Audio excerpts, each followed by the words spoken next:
No, I mean he may be out drinking still. Who knows, right? They're from the UK. Good day, That YouTube. that's true. And yeah, we're all. Some of us are here. This is the first time in a while that we've gone live with somebody else, unless it was Chris that was with us, or sometimes Guy. But Guy is here. James is here. What the fuck? Can you open that any louder? I'm sorry. This is what I hear at night when you get to go pee. Every fucking time. That's because I walk into the wall. Is this what you smell? Yes, that's what I smell. Holy fuck! What the fuck is that shit? Is that a fart? Fuck. It's tea tree oil. She puts tea tree oil in her hair, I guess. And like, I came upstairs one day and I'm like, that shampoo you have, what the fuck is that smell? It's disgusting. Oh, if it smelled good, you could put some on your ass hairs. So when you fart, it smells really good. Guy says if it smelled good, I should put it in my ass hairs. So when I fart, it spreads out. I don't mind the smell of tea tree oil. Do you want to put it in my ass hairs? No, I don't. Because you would have to mix it with other kinds of oils so that it didn't irritate your skin. So maybe if you pissed me off and I really, really, really wanted to get mad at you, I could do it. You'd have an itchy fucking asshole for a while. Preston wouldn't like that. No, Preston would not like that. So hi, YouTube. How's everybody? Anybody drinking anything tonight? Got a strongbow on the go. Ooh. I got the boring daddy juice. Daddy juice. Pepsi. I have. It's like 7-Up, I guess. Let's start tonight off with a Rebellion Cerveza Light. Ow, mother.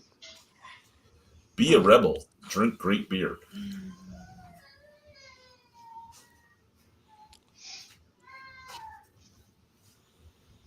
I got Joe in the box behind me.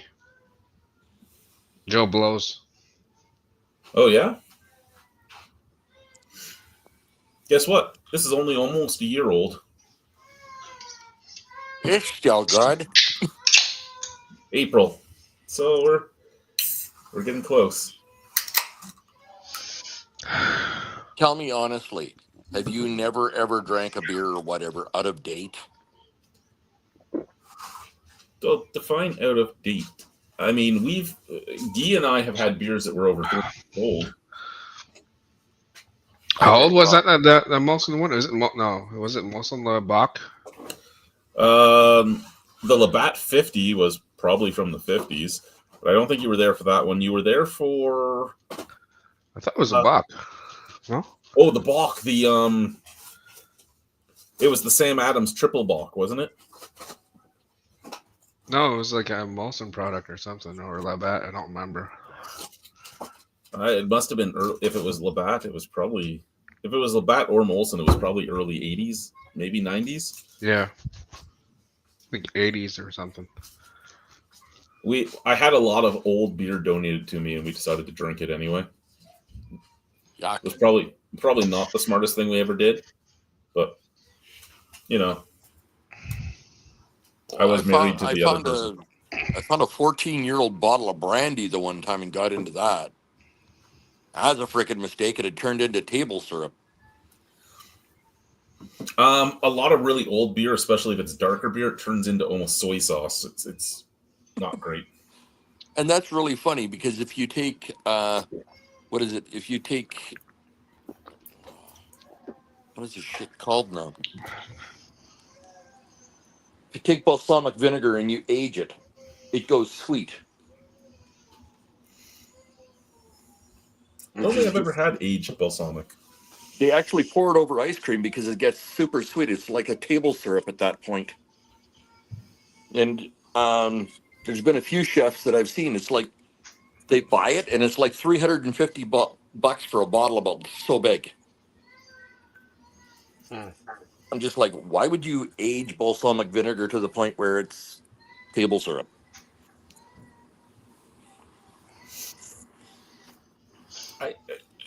Yeah, no.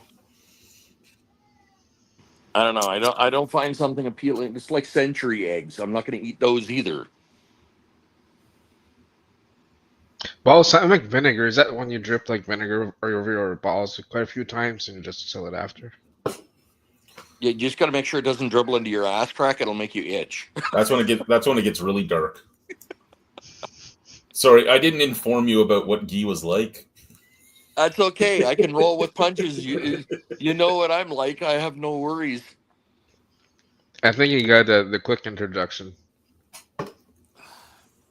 It is a fine thing, sir. No worries. Are you wearing pants tonight, Guy? It's like over shorts things.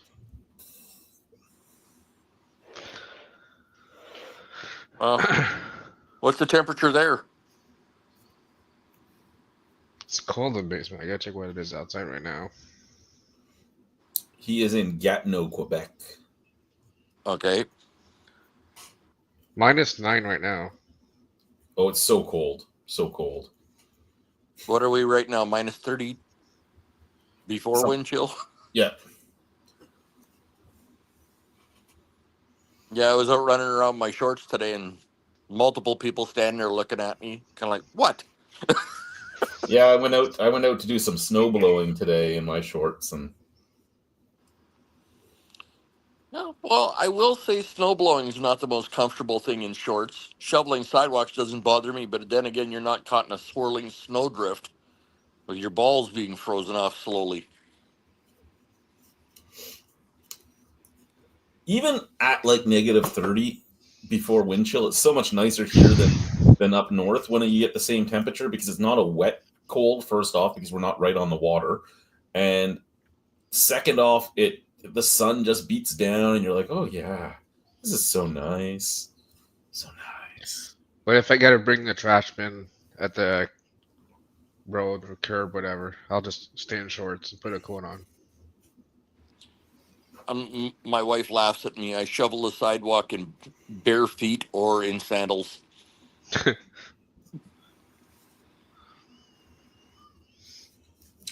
It's fun. It's fun living here in this province because most other people go, "Oh my God, what are you doing?" And you just kind of like, "This doesn't bother me. If I was wearing a kilt, it still wouldn't bug me."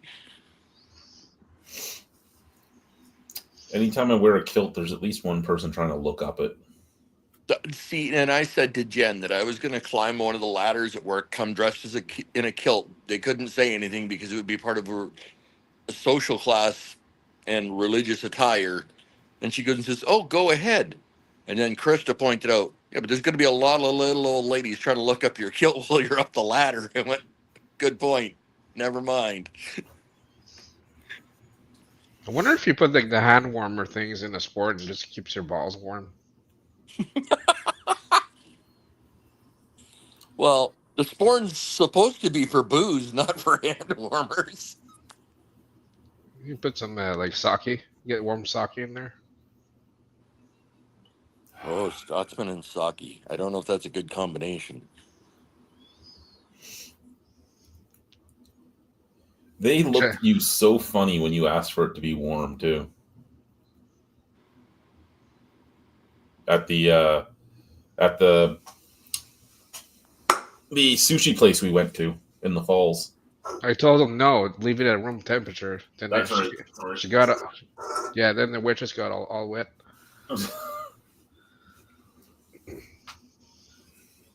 She's like, "You're not drinking it hot." Yeah. Well, aren't you supposed to drink it hot?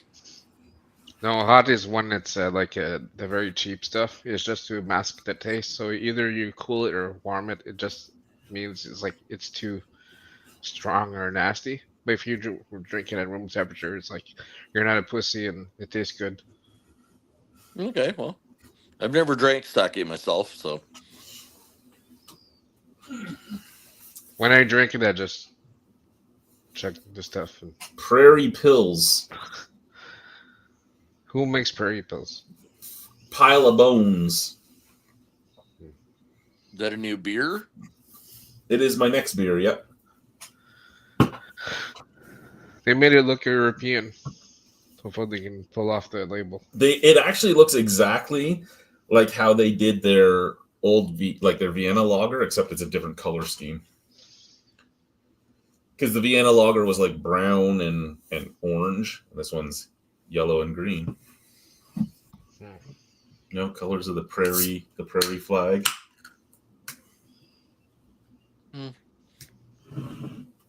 Should go tattoo the flag of every province I've now lived in on my arm or something. Run out of space really, really quickly.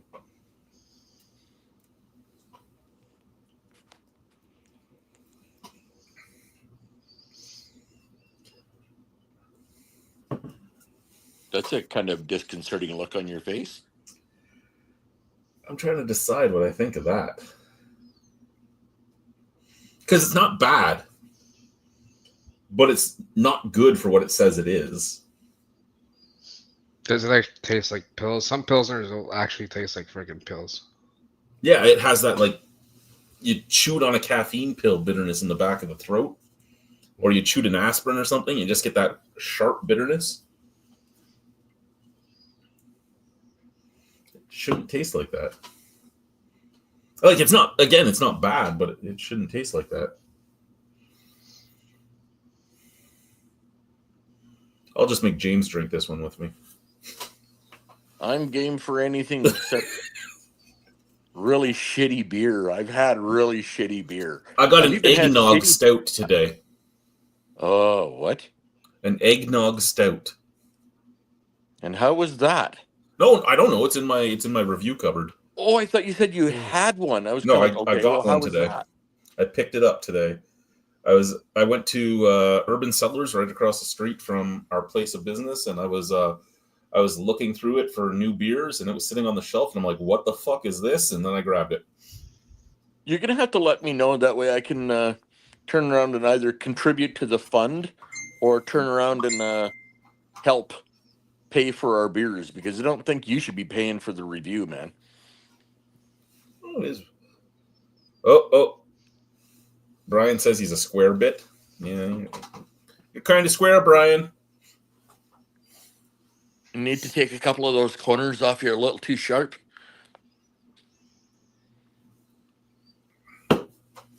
So now that you're in Quebec, Guy, do you keep track of of Ontario beer news at all? I don't drink much, barely anymore, but not really. Stay clear of Ontario. It's anything that's LCBO. It's gonna be aged like a year or two. Okay, well, as you know, beer is now available in grocery stores and corner stores and all that in Ontario. And there's a lot of breweries that have been complaining. They've been going off about how, they're not doing very well. And they say part of the reason that they're not doing very well is that Ontario pays the highest alcohol taxes on beer in the country. And I kind of read this from this one brewery in Toronto. And I was like, I can fact check you as wrong in about 30 seconds. Yeah, have you ever been to Saskatchewan? So I opened it up. The average across the country is higher than Ontario. Ontario's total tax is 44.3%. Now, below them, Quebec has like 34.9, but I mean, it's 0% Quebec tax. It's all the federal taxation. Also below them is Alberta and British Columbia. And yeah. Now, if we're looking at just provincial, you also have New Brunswick. New Brunswick's provincial tax is a lot lower than Ontario's, but their overall tax is higher. Then Saskatchewan is where's Saskatchewan on my list? Right there. Saskatchewan is 52.5%. Prince Edward Island is in the 50s. So is Nova Scotia. So's Newfoundland. So is like the list just goes on, right? Like, so I found it hysterical that they were like, we pay the high. Manitoba's higher than them. We pay the highest alcohol taxes. That's why. Go fuck yourselves. Maybe you're not doing well because you're in Toronto and the market is oversaturated, because Toronto alone has more breweries than like the whole Maritimes combined. Toronto has more breweries than like Manitoba and Saskatchewan combined. Maybe that's part of your problem. I don't know. Maybe. Well, but what's it to say about the society, though? Does that not say that the Toronto society is not full of alcoholics? Oh, they're full of alcoholics. The LCBO is still the #1 alcohol purchasing company in the world. Yikes. In the world, James. World. That tells you something about Canadians. I Yeah. had a few people turn around and go and say, well, what's there to do in the prairies? I said, well, you have hockey, curling, or drinking. And in summertime, you have football, camping, which involves drinking. So does football. Well, that too. And the attempt at what we have as a softball league in this province, good luck. You're drinking everywhere you're going. It's either that or you're sitting watching movies and drinking. There's nothing to, what do? You watch the wheat grow? No.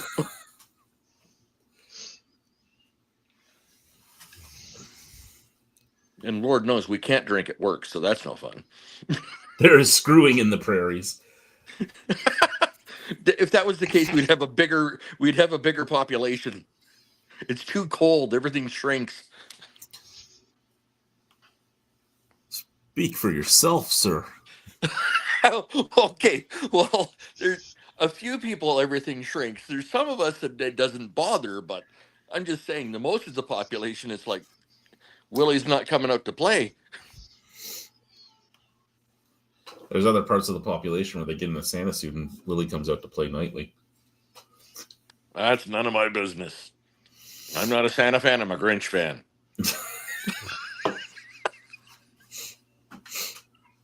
Oh, that was actually fun that night.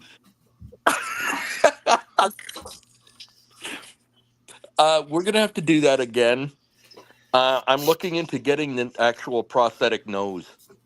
Oh, really? I'm actually, now that Christmas is over, in the next few months, I'll end up buying my new Santa boots. So I actually have real Santa boots because the price that because now that Christmas is over, the price has dropped again, back down to more reasonable prices of like $80 for a pair instead of $150. And so, yeah. Well, Paula was discussing with me how much the prosthetic just from the upper lip to the forehead would be.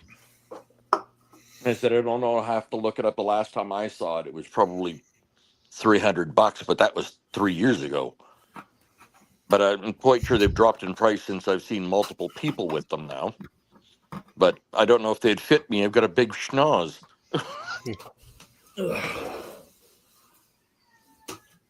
Yeah, see, I got this tiny little nose right here. It's so small. And that's why you look like Santa. Yep. That's why. Whoa, excuse me. Whoa, that Camera stopped. I'm going for a shit. No, I'm doing something else. 1 second. Keep that in your pants. We don't want to see it. I do not do things like that. I definitely don't want to see Preston either.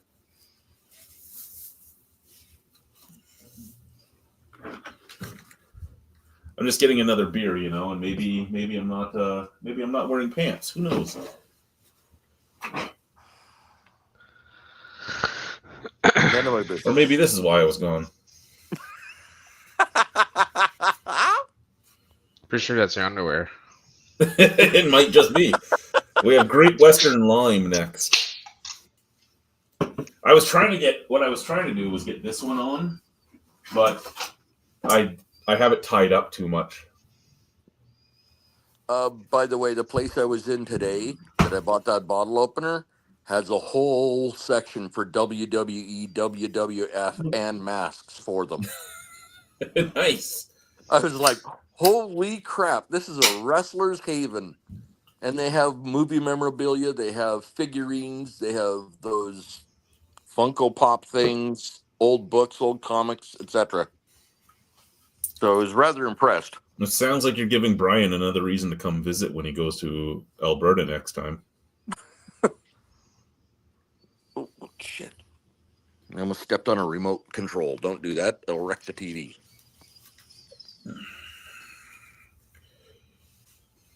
The only problem with this is you can't hear through it. These don't get to your ears well enough.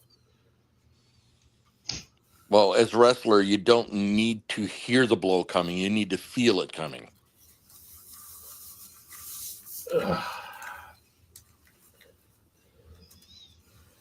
Yeah, I like my My Nacho Libre one better.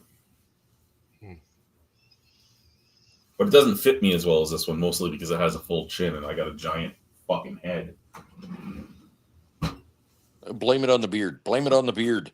The beard does not help. Yeah, Hell, I have a chin strap for my CPAP so my mouth doesn't hang open at night. And every so often I get an elastic feeling slap me in the bottom of the nose. That's a good way to wake up. Every so often I feel my wife slap me in the bottom of the nose. I have the same thing, same CPAP goes underneath the nose. But when I go back to the one that goes over the nose, because that's just annoying. Well, I've got the one that goes underneath the nose, and then I've got literally a head strap to keep my jaw shut because my mouth will fall open. Well, it sits on my beard, and when the beard lets go in the middle of the night, just so it wakes your ass up in the middle of the night once in a while. It's like somebody using an elastic under the bottom of your nose.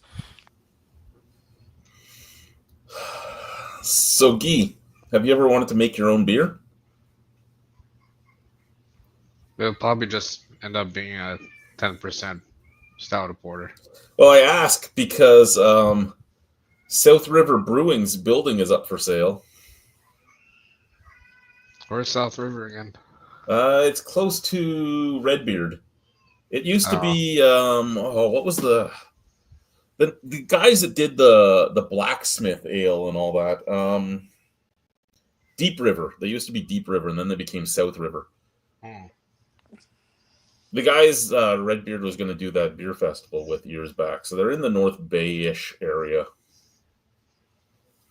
But their building was municipally owned. They didn't even own their building. The town built it for them. And then when they closed, the town doesn't know what to do with it now, so it's up for sale. I changed it to Deep Fisting River. I don't know how they'd feel about that. It's just somebody riding a canoe with like two hands up, and people's like, wait, what? Uh-oh. I found it interesting the building was up for sale because it was made as a community center, basically. Because that was their whole thing, was they were going to be the heart of the community. You're going to come to this community because this community is so small just for this. And didn't end up happening.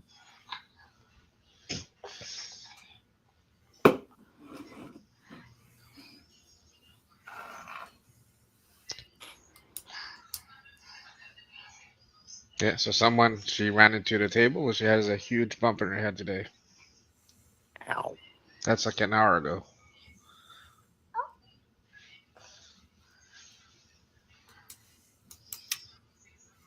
I do it at 42, so I mean.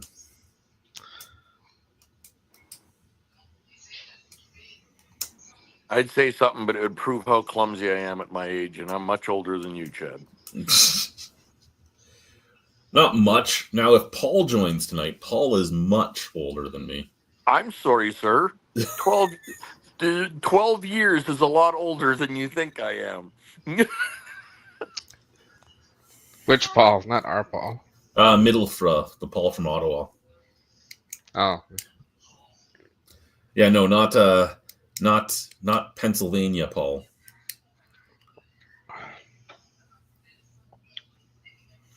Not PA Brew News or PA Outdoor Couple or Painting with Paul. Sorry, I don't have a dedicated stand for my phone for this, so if you see the picture moving around, it's because my hand has fallen asleep, etc. I'll give you this. No, don't worry about it. I got one of those stands. I just got to find the bloody thing. It's a mesh one that it just stands on a table. It's just that I'd have to sit in a crouched position for the table to see me. I don't even know where this one came from, to be honest. I have lots of little tripods and stuff. I even have tripods that have lights connected to them, but I don't know where that thing came from.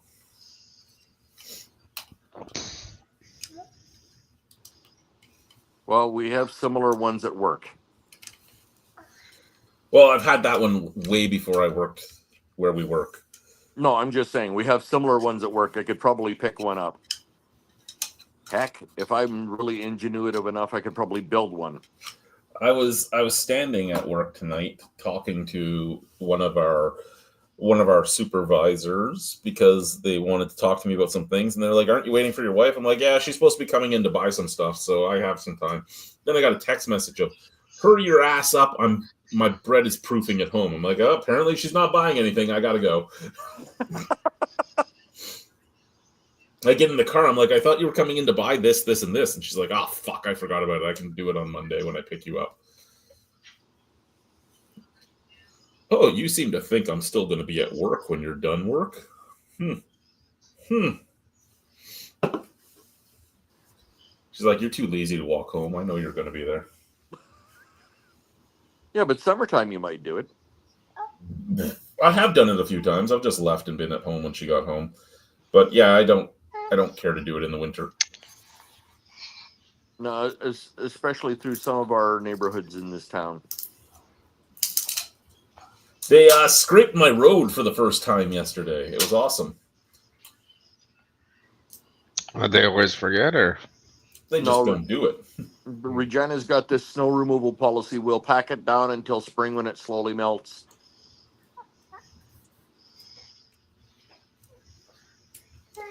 Yeah, like they come to your door, Guy, and they're like, "You need to do your part and shovel your sidewalk down to the cement, or we're going to add money to your property taxes." And I said, "Well, okay, if I go out to the street and shovel the street for you, can I take money off my property taxes?" It's like, "No, but you're not doing your part of the bargain. You want me to take care of the sidewalks, but you're not taking care of the street." They came up, and I actually showed this to some of the people that work with me, but they came up to my door and they posted a note that, "If you don't have your sidewalks cleared by tomorrow, we're gonna clear them ourselves, and this and that, and it's gonna cost you more money." And I'm like, I called the guy and I'm like, "Why the fuck is this in my fucking mailbox?" And he's like, "Well, what do you mean?" I go, "Well, I'm the only house on my entire block that's scraped down to the cement and uses jet blue on the entire sidewalk. There's not one bit of snow or ice." He's like, "No, it wasn't like that when I came up there." And he's on a cell phone, so I texted him the picture of him walking up my walkway with his notice. I think I might be the one that's right here.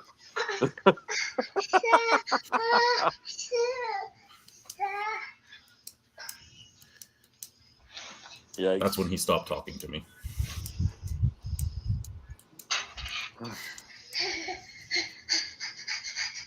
Low-level bureaucrats.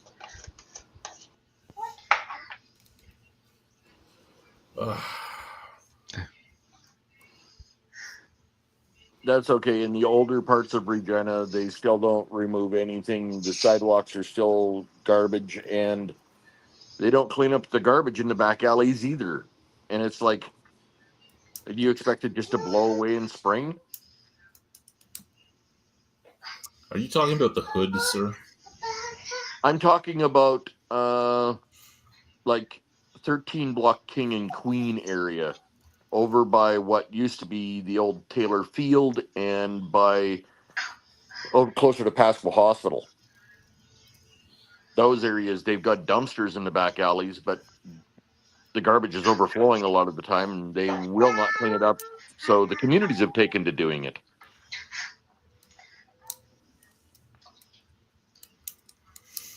Yeah, no. Our biggest problem with garbage in the back alleys here is when people just come and start going through your garbage because they just throw it all over the place. Been there. I'm not the one digging through the garbage. I've just been in that situation before, is all I'm saying. Brian, what are you doing now?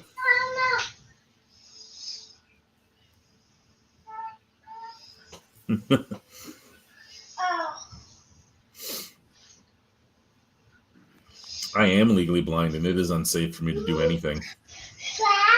You can't leave me unsupervised. Never know what's going to happen. Well, do you think it was a good idea to leave either one of us unsupervised at Christmas? No, that's why my wife made sure to be supervising me the whole time. I was talking about you and me at the bar. She was a little worried. She's like, if anyone's going out with you, what's going to happen? Tell her I'm the mature one. And once she meets me, she'll question that decision.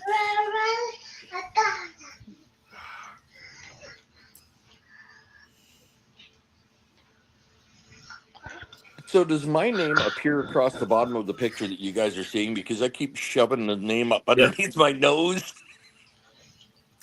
Yes, it does. Okay. Yeah, it's in the corner. Yeah, it shows up. Here, let's see if this helps you. Oh, what the fuck? What phone was that? Surprise! You just won a gift.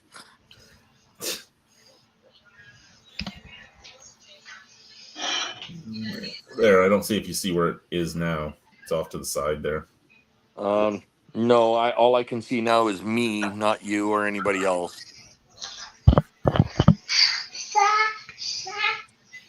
Now I can just see you and me down in the corner. Okay, just leave it there.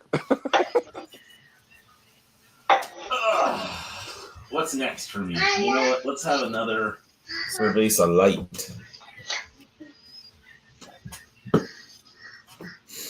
So I went out with the upper management of our place of business one night, and they were all, every time I left the table to go do something, they'd lean over to my wife and go, "How is he still sober?" She's like, you just don't ask, you just accept it. Last year at our yearly gathering, I had told Jen before, because she's always talking about drinking. I turned around and told her I'm buying you a couple of tequilas that night. She goes, okay. I turned around and I bought her one. She slammed it. And she was tipsy by the end of the night. And I said, what's this about? She goes, I don't actually drink that much. Apparently her husband had no idea how I was able to walk straight. Like, what are you talking about? I'm not even tipsy. Yeah, I don't drink at gatherings because I don't get drunk like that. If I get drunk, I get happy drunk, but I don't fall over, I don't stumble, I don't anything, and I can walk straight too. So, Evening, Malty. How are you? What's going on? You know, Malty, I was really, really disappointed in your comments on the last video. You know why I was disappointed? Because I made Dr. Zeus rhymes, and you didn't make a comment about my Dr. Zeus rhymes.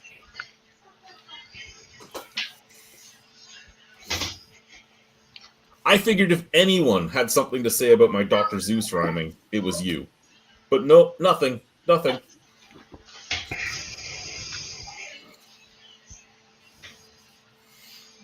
Excuse me. Yeah, it was good. I thought it was good. That was off the cusp. I didn't practice it or anything. That was just me, because I had just actually read Green Eggs and Ham with my daughter about an hour and a half before that.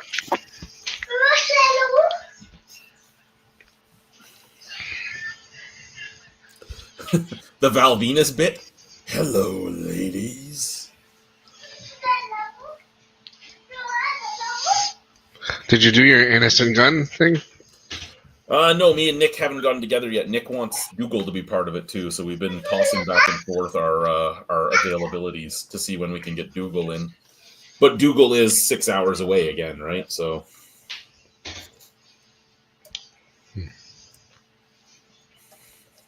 And then the times Dougal can get with us, either Nick has a prior engagement or I have a prior engagement. But at some point, I'll get the Innocent Gun boys back on here with me. And, you know, hopefully I don't do anything stupid like I usually do when I hang out with the Innocent Gun boys. It's a good thing I've never gone to Scotland with them like Dougal tries to get me to do, because I don't think me and Dougal together in Scotland is a great idea. Don managed to survive, so. Yeah, fine. But Don gets colds, right, and doesn't do stupid things.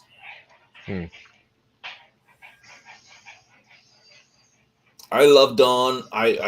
You've met Don in person. I haven't, so I don't know. But I don't know if Don is as stupid outgoing as me once he starts drinking. Like if he doesn't stop and gets into trouble. He's just like a wizard and just stumbles around. It's just fun. Yeah, like we were gonna play Wizard Staffs, me and Dougal one night, and Nick was the voice of reason to tell us not to play Wizard Staffs. I think he just didn't want me to beat Dougal at Wizard Staffs. That's what I think. Have you ever played Wizard Staffs? If you're referring to me, I'm not even sure what you're talking about. So My brain just thought it was docking.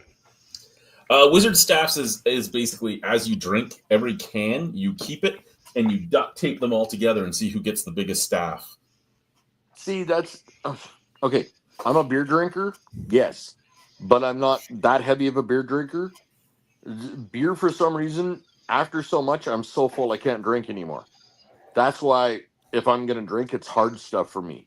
I could make a wizard staff out of bottles if you really want. When I used to work at Red Square, I ended up becoming the manager there, but I was the bouncer at first. And what we had, like every bottle of Jaeger that emptied, we kept, and the Jaeger went all the way around the bar, like across a shelf on the top. Eee. So you was it you guys drinking the cough syrup or the customers? A bit of both. I mean, Paul would make you drink. The cantankerous cook would make you drink Jaeger, and you couldn't say no to the cantankerous cook because the cantankerous cook was like 6'5" and 310 pounds and was just as giant of a man, and he would make you drink the cough syrup. There's no Kool-Aid, it's only cough syrup. Yeah, and I remember I closed the bar one night, and the bar would close at 2, and by 3 we'd be out. It was a 30-minute walk from the bar to the place I lived in St. Catharines at the time, and I didn't get home till about 5 a.m. And I was married to my ex-wife at the time, and she's like, "What the fuck is wrong with you? You're still fucking drunk. What the fuck were you doing?" I'm like, "Paul made me drink." She's like, "You're an adult. You can say no." Going on, right? And then we went to our Christmas party at Red Square. She had an exam the next day. We went home from the Christmas party. She was puking in the toilet because Paul made her drink so much that she couldn't hold it, and she was puking all. And I'm standing there like this against the wall in the bathroom. I'm like, "Why are you puking in the toilet? You're an adult. You can say no to Paul."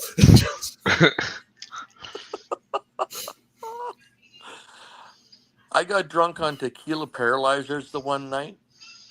The bartender decided she was going to save my life because she saw me going down a spiral, so she tripled up on my tequila paralyzer pitcher night for the whole freaking night. I figured I was around 56 ounces of alcohol when I walked home 6 blocks. It took me 2.5 hours. You did the same thing, eh? You were leaning on every post and everything? No, God, no. The street lights, there were 3 lights to each light. I was like, what the fuck? There was literally phantom poles every so often. I was like, where did that come from? I actually tripped over train tracks and crawled for about 40 or 50 feet and laid down for a few minutes thinking I was going to puke, but I didn't. You know you're sick when you're so drunk. You're sitting there and you're watching an action movie because your body won't throw up yet it needs to. That's when you're freaking drunk. Hardcore drunk. And that was on tequila. That was just nasty. The next day I got up, remembered I had to go get my car. It was 35 above. Walking 6 blocks and 35 above, you sweat tequila and it stinks. Then you go to get into your car. It's a little black Hyundai Pony with no AC. Fuck, was that hot? I've only gotten myself drunk to the point that I was sweating alcohol the next day a few times, and it fucking sucked every single time. Oh, Like, yeah. every time it sucked. Yep. Excuse me. And the smell that comes off you is so pleasant, too. Oh, It's yeah. like It's the perfume of the drunkard. Gee's sitting here like it's never been that I was the normal one. So, Guy, are you a heavy? Were you or are you a drinker or not? Single days for sure. We're doing reviews all the time. Yeah. Well, I'm not single. My wife is just very tolerant. Yes, Guy and I met doing beer reviews. Oh, okay. And so he was doing beer reviews up in the Ottawa area, and I was doing beer reviews in the Niagara area. And he came down to visit one time, and we became fast friends. And he started coming down to all the beer festivals I threw and all that. So we've known each other for quite a time, eh, Guy? Is it like 12 years? Probably more than that. 11 years.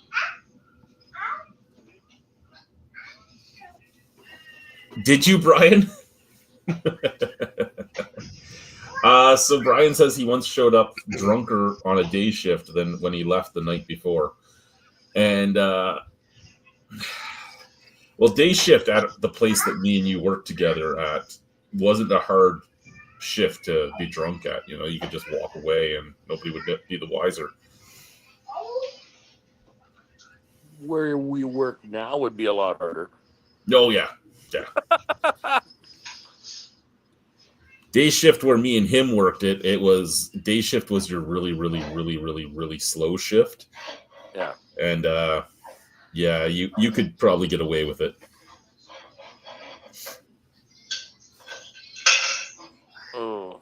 It's whenever I see people drinking like the Fireball whiskey, I just drink that like juice. I have like no reaction to it. I don't know how people find that strong. I can just That Fireball's my easy drink. The stuff that I drink on a regular basis, if I really, really want to sit down and enjoy myself, is Kraken dark rum. Mhm. I used to be a tequila drinker in my teens/20s. It was my drink of choice. I still enjoy it. It's just I don't drink it as often because the price of it is stupid. During COVID, I liked any kind of rum or even what's that really cheap Alberta whiskey? I would just mix it with water and that's it. What's that Alberta super whiskey. cheap Alberta whiskey you find everywhere? I can't remember the name. It was like the cheapest one they had in LCBO. Whiskey? Yeah, it's like whiskey.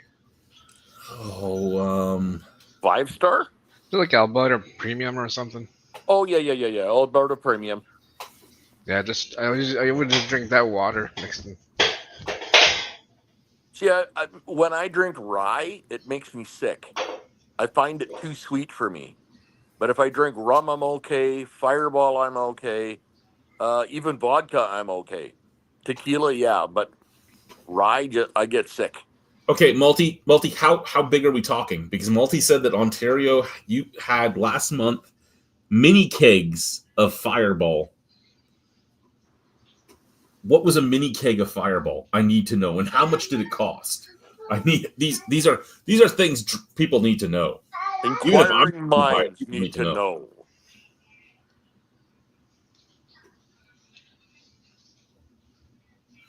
Oh, I've had those nights too, Brian, where you get home and you think you're sober, and then you fall asleep and you wake up and you're not sober. Oh yeah, you're having the bed spins. But not till you wake up because you fell asleep sober.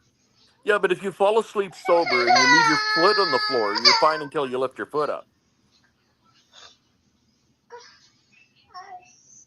Oh, the 5 liter, like the Bubbas, the 5 liter Bubbas, but a Fireball. That sounds interesting. That would be a bad time. That would be a bad time. You want a really good one for $227 about 2 years ago, almost 3 years ago now. The Sobeys out in White City, they had, you remember those old giant Canadian Club bottles with the pump top? Yes. They had Fireballs that big. I didn't have the money or I would have been dead. Yeah, a mini keg of Fireball would be good for a party, I suppose, but why? Why? Who wants to drink just Fireball? Who wants to be like, hey, it's me and my 6 buddies. Let's get 5 liters of Fireball. Who thinks that way? The terrible thing is imagining your gas the next day after that much cinnamon. Well, cinnamon's good for your blood, so I mean, you know. Yeah, but that alcohol also contains contents of antifreeze. That can't be good for your blood.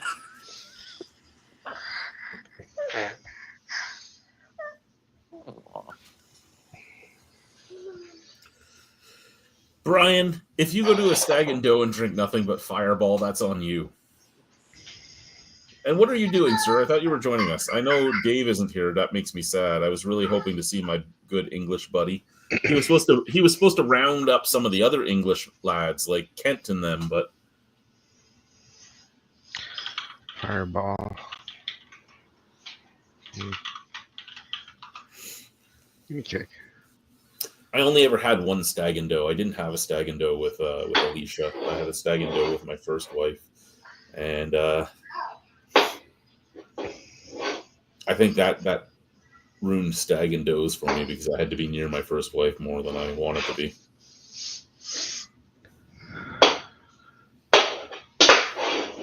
Hey.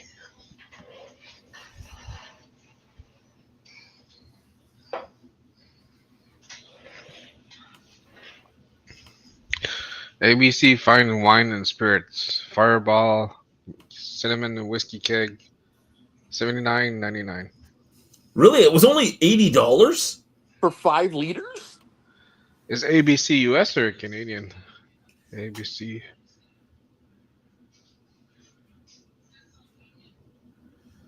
I don't think ABC is US or Canadian. Canadian is CAD, and US is USD.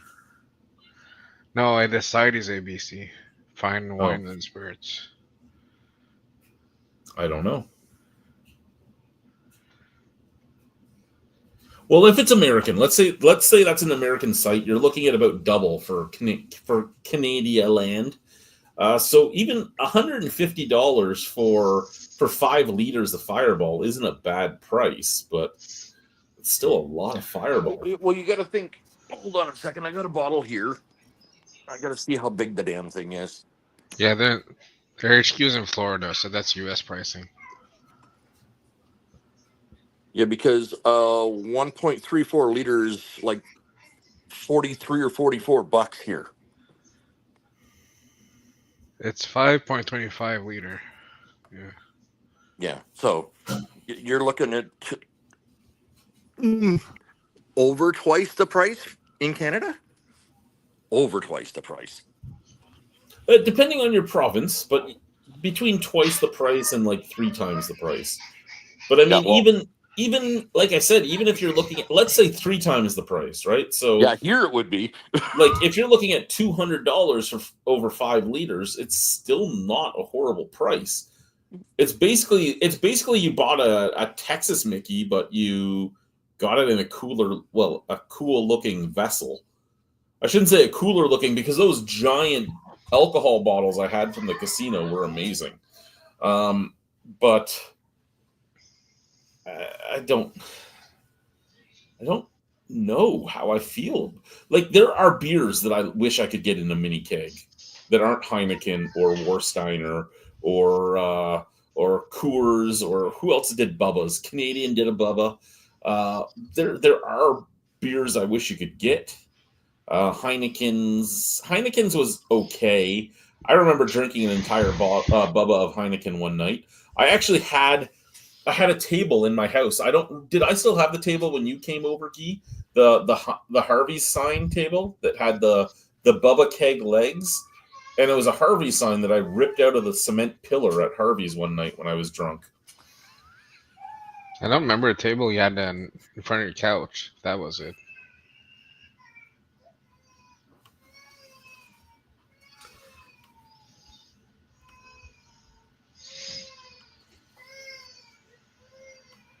I'll be doing that later tonight, if you know what I mean, Brian.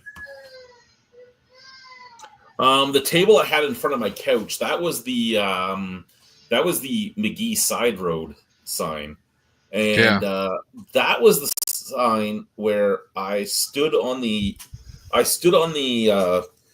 the guardrail of the highway and was punching the back of the sign, and I thought the sign would break, but the bolts broke first. And then we had to figure out how to put an entire McGee Side Road highway sign into the back of my buddy Saturn. And we ended up doing it, and I made a coffee table out of it that stayed with me for about 20 years. But I got a call the next day from my uncle who owned McGee Gravel Pit at the end of McGee Side Road. And he was like, I've called every other fucking hooligan in the fucking family. Where the fuck's my sign? I don't know what you're talking about.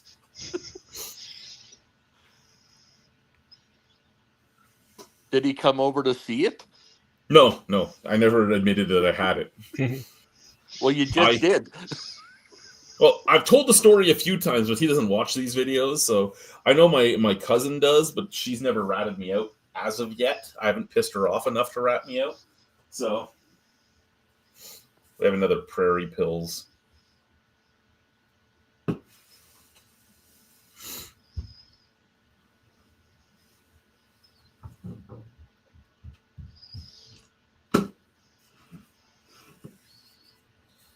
You know, Brian, you're not supposed to eat this late at night. You know that, right, Brian? You know that? You know that?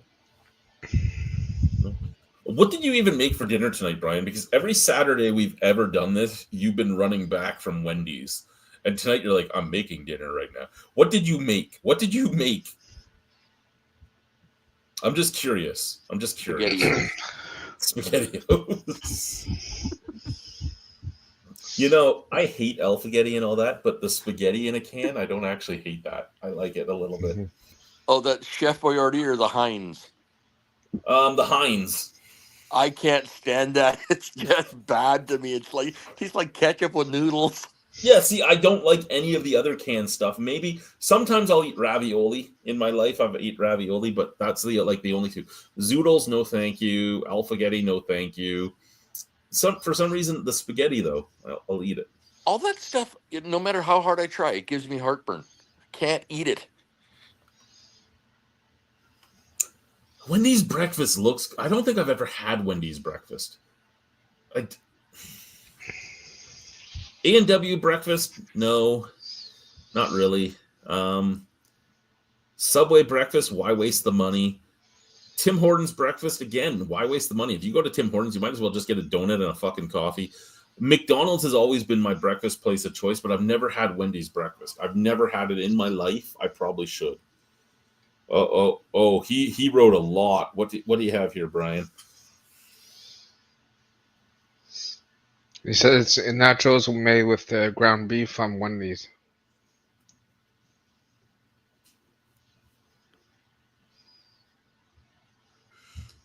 He didn't mix. Hot peppers. Yeah. Sounds good. You made yourself some nachos. Okay.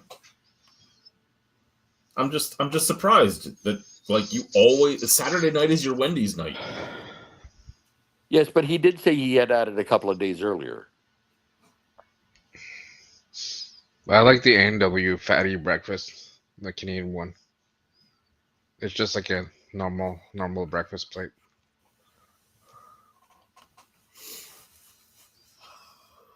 You know who makes an okay? Well, I shouldn't say okay. They make a good breakfast, but it's a lot more pricey than it should be, and it's pricey because it's a specialty breakfast. Cora's does a really nice breakfast. I don't even know if there's a Cora's here in Saskatchewan, but Cora's does a really nice breakfast. There is? There's a Cora's, but it's over in the new development on the southwest side of town. Like Harbor Landing? Yes, it's in the mall that's like close to the Walmart there. Where the Five Guys and stuff like that is, it's in the next section of the mall across the street. Okay. See, I didn't know that. And this is the thing, right? That's why I was asking you where you were getting your cheap pizza, because the only cheap pizza I knew of was Little Caesars. And is there pizza here? I don't think so. I'm pretty sure all we have is Little Caesars. Pizza tried in the late 90s and failed miserably here. And then we had 3 for $1 come in. I don't know who the hell they were, but they were terrible. Yes, And, they are in Ontario as well, and they are pretty terrible.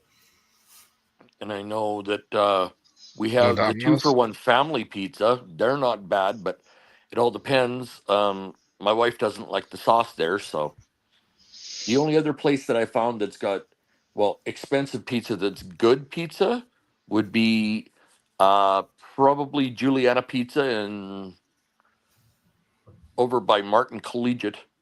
Triffon's on Broad, like I said, and there used to be, Houston used to be, but Houston Pizza is no longer what it used to be. Houston Pizza had won awards, Canada-wide and worldwide, in the '80s for their pizza, but they no longer exist, not in that form or manner anymore. See, I found this, right. I was doing stuff here, like, trying different things. What? Oh no. Okay, we're not going to read that right now.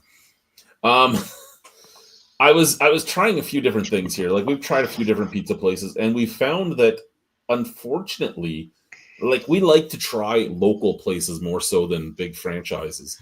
But when it comes to pizza, we find that the franchises are the better value in this city, where the mom and pop shops are so fucking expensive that it's almost not worth trying them.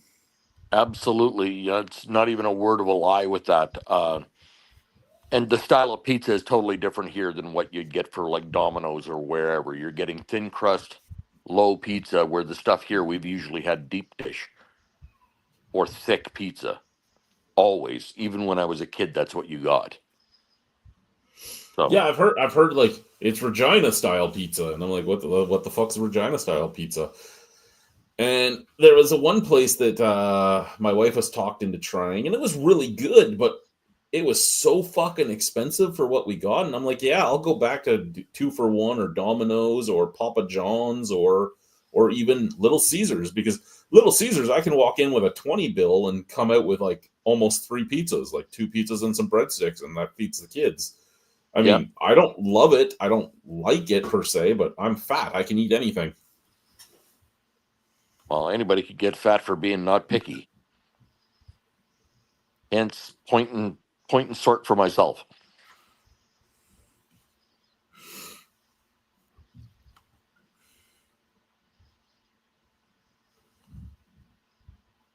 After nights.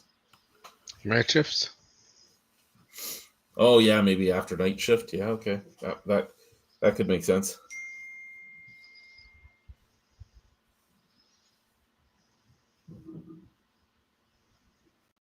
I why are you texting me about this? You know that I was coming home to drink. I'm not answering you right now.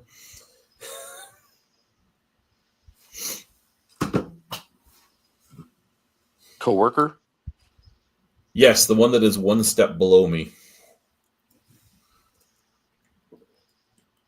Oh, That works in the same area I do. yes. Okay. Yeah.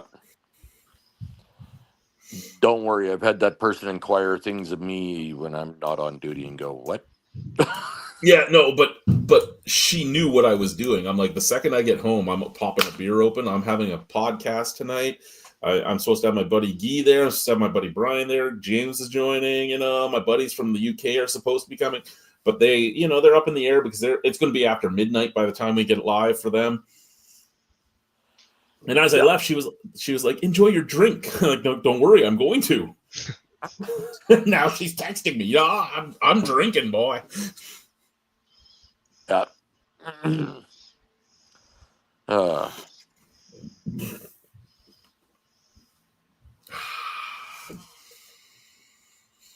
Whew.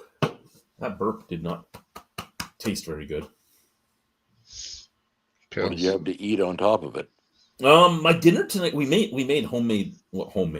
We made subs, but it was on homemade bread. That was the bread my wife was proofing while she was yelling at me. Well, that's a bonus. At least I know. you get homemade bread. I know.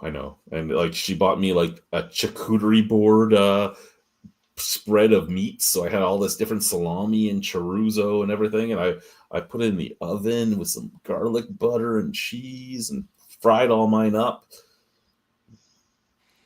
Then she looked at me and goes, "Yours looks so much better than mine." I'm like, "You could have used the oven too."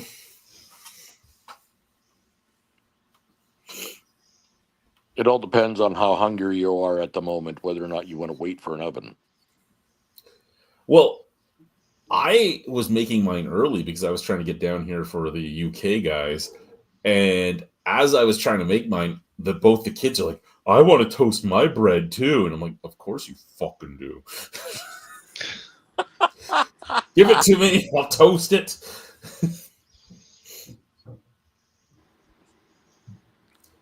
And then, Have you used any of the chili powder I got you? oh, it's gone. Oh, okay. I used it all. In one shot? Maybe I snorted some, and you don't know what I did. You can't control me. I don't want to control you. My concern is for your intestinal fortitude. It's nothing to do about control. My wife tried some. She's like, "What the fuck is this? This is hot." I'm like, "This is mild. What are you speaking of?" As an example, this is curing. They're drying. He's not looking. Those are all. Oh, of course not. He's What? on the phone. No, I'm listening. No, you need to look. Oh, Those are all cayennes. nice. And once they're fully dried, all of them, they're going to be all thrown in to a grinder, ground up into powder, and then I'm going to smoke them. Ooh, smoked cayenne is nice cayenne. Oh, it's very nice. That's part of what you grabbed this, and that was potent enough. This is all this year's, and there's going to be some lemon peppers that are ground, some cayennes, some Australian fire peppers, and some jalapenos. Nice. See, I used to grow. My front yard had ghost peppers, Carolina Reapers, scorpion peppers, white ghost peppers because us albinos have to stick together, and then raspberries and raspberry and strawberry bushes. I had Oh, are raspberry you bushes on shitting one me? side and strawberry on the others. Are you shitting me? Did you ever not get cross pollination from anything? No, I was always pretty good. Dude, I had a cross pollination about 6 years ago. I got a cross pollination of a jalapeno with a hot banana pepper. Oh my God. Jalapeno, it was the fatness of a jalapeno, no point to it, except that it was the length of the banana pepper. And instead of being one uniform color, it was khaki green with dark green spots that looked like jalapeno. And holy shit, was that thing hot. I popped it into my mouth, my jaw clenched shut. I couldn't spit it out. I was like noises, and my wife was sitting there going, "Is it good?" and laughing her ass off at me.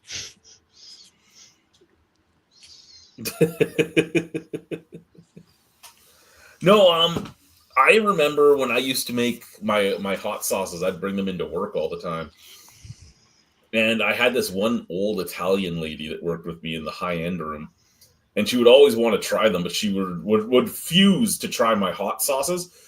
So I'd make a mild sauce out of jalapenos, and I made a mild sauce out of jalapenos one time where I used so many jalapenos that it didn't matter that it was mild; it wasn't going to be mild. You And concentrated it. she took it, she did like the dip, and she's like, "That's really, oh my fucking god, John, give me milk!" Okay, my wife has an unerringly English palate. Pepper burns her mouth. So if I'm making a giant pot of spaghetti sauce, it's 2 shakes of Frank's and that's it. She can't handle no more. Uh, yeah, I've had slips where it's been the Franks decided, oh no, I'm gonna splooge all over the Oh yeah, damn the pot. Franks decided it wasn't James going, "Gar, gar." Oh no, it wasn't me. Trust me, because she couldn't eat it. And she was like, she loves my spaghetti, so she was really mad. So it was like, nope, I got to be careful. Scotch bonnet is a nice pepper. It has a very nice flavor. Yeah, I find habaneros leave a dirty taste in your mouth if you have too much of them. I got something that can leave a dirty taste in somebody. Oh, yeah. Hey. Ew. Ew, no. See, Chris, Malty loves the dirty taste. He's a fan.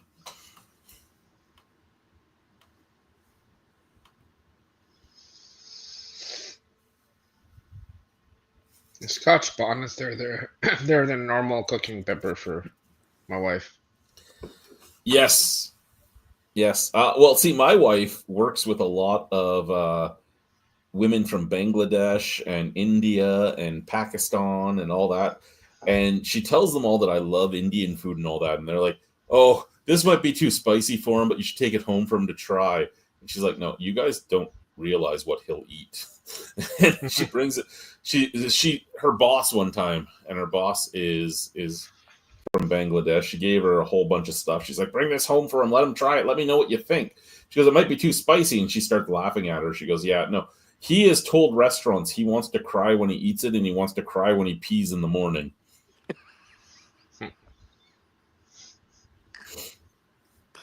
Ay, ay, ay. And then she'd go back to work with it empty and they go, how many meals did he get out of it? She goes, he ate it once. What do you mean? That was a lot of food. Yeah, he sat downstairs drinking with his friends and ate it all.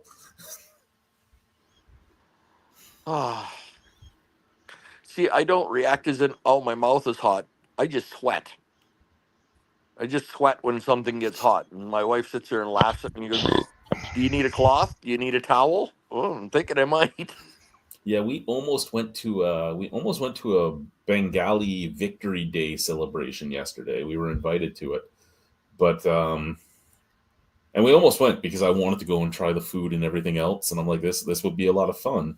And then my wife's like, yeah, but they've already told us that we'll be like the only two people that don't speak the language and all that there. And I go, yeah, that might be the one thing I don't like about it. So we didn't end up going, but I was so excited. I wanted to go. Well, there's a lady, I don't know if Regina is going to be having a farmer's market again this year, but we had a lady who was trying to remember what nationality. She was from Africa. She originally immigrated from Africa. Oh, she's Somali.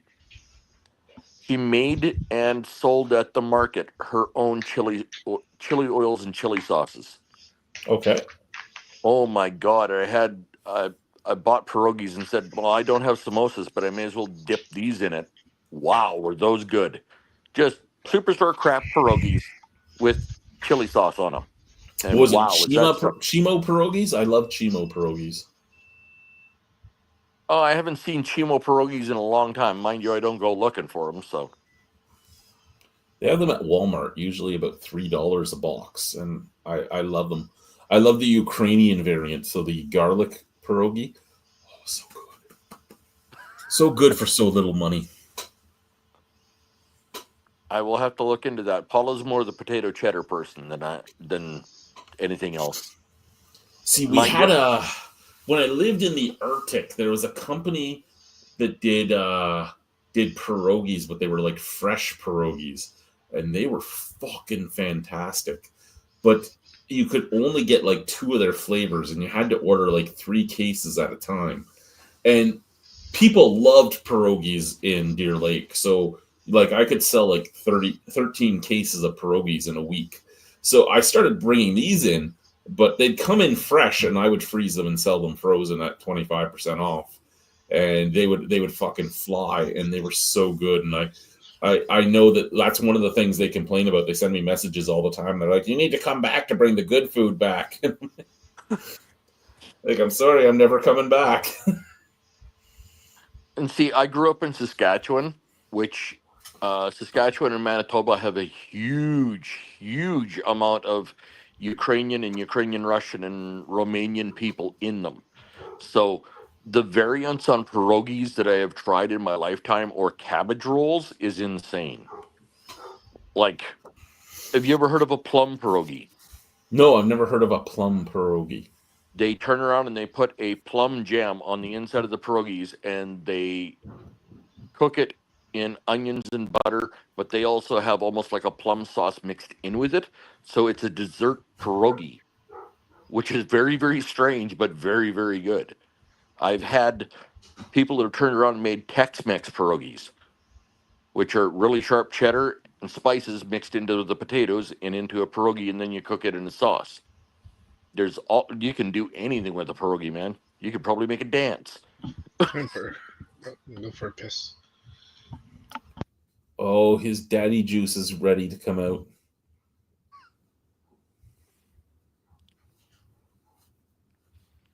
Bye, Gee. I'll see you soon. If I'm driving away customers and friends, man, just let me know. No.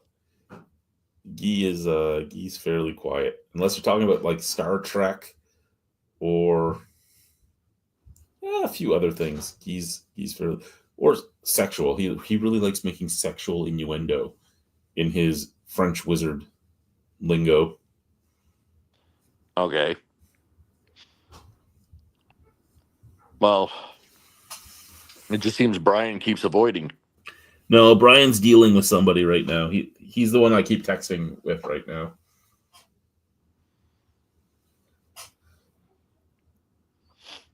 Brian is dealing with somebody the way I used to have to deal with a lot of people too. Is he's being the go-to person to text. Oh, he's the in between. So, okay. Were you here? When did you arrive in Saskatchewan? Like what time of year? February. Valentine's Day we landed. Okay. So this coming June, we have what we call Mosaic. Yes. Okay. If you want an idea of the different sorts of things that you can get in Regina or the types of cultural food you can get in Regina, save your money, get yourself the weekend passport thing, and go place to place. Not even a word of a lie. You will find hot food, spicy food, savory food, sweet food, and everything from Somali to Colombian to Ukrainian to Russian to Scottish. They even sell haggis. More of a therapist, Brian says. And yeah, no, exactly. I've had a lot of, because of a lot of the mental health problems I've been a lot of people's leaning post.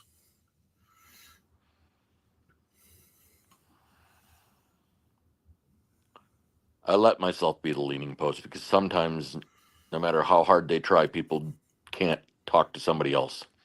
Yeah, no, I had one guy that would talk to me. He was a friend of mine on Facebook, and he met me through this channel because I did a lot of heart-to-hearts and stuff. I did a lot of mental health videos when I was going through a lot of my stuff, when I was getting diagnosed with different things and dealing with my different things I had to do to go on the path of recovery. And he started using me as his person to call, and that was fine, but it was an almost nightly thing at one point. And I put down the, I'm here, but I can't take all of your stuff. I can't be the one that takes it all because I have my own battles I'm dealing with. I'm here for you, but you need to find more than one person to reach out to because I can't take it all. And then I got, you're a fucking asshole. I go, okay, have at it, man. Have a good day. Yeah. I get that.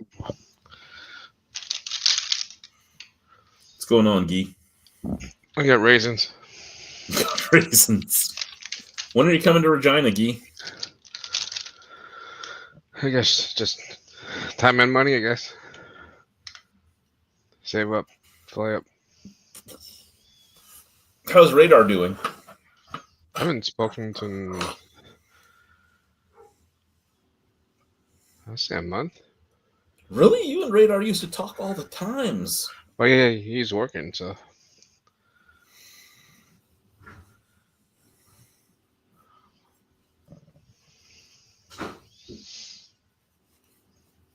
How's everybody else doing? How's cousin Pascal? I guess he's working too much. Well, you're getting old now, Guy. That's what happens. They all start working. Yeah. No, he's like really busy during holidays. They have like dinners all the time, so I don't see Cousin Pascal much during December. Should be seeing him soon.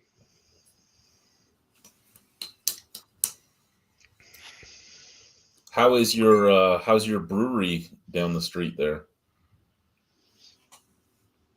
I haven't been there in a while, but they're still open.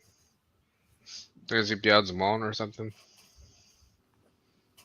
I found I was looking through the cupboard today as I was moving things around. I still have 2 of the beers you sent me to review.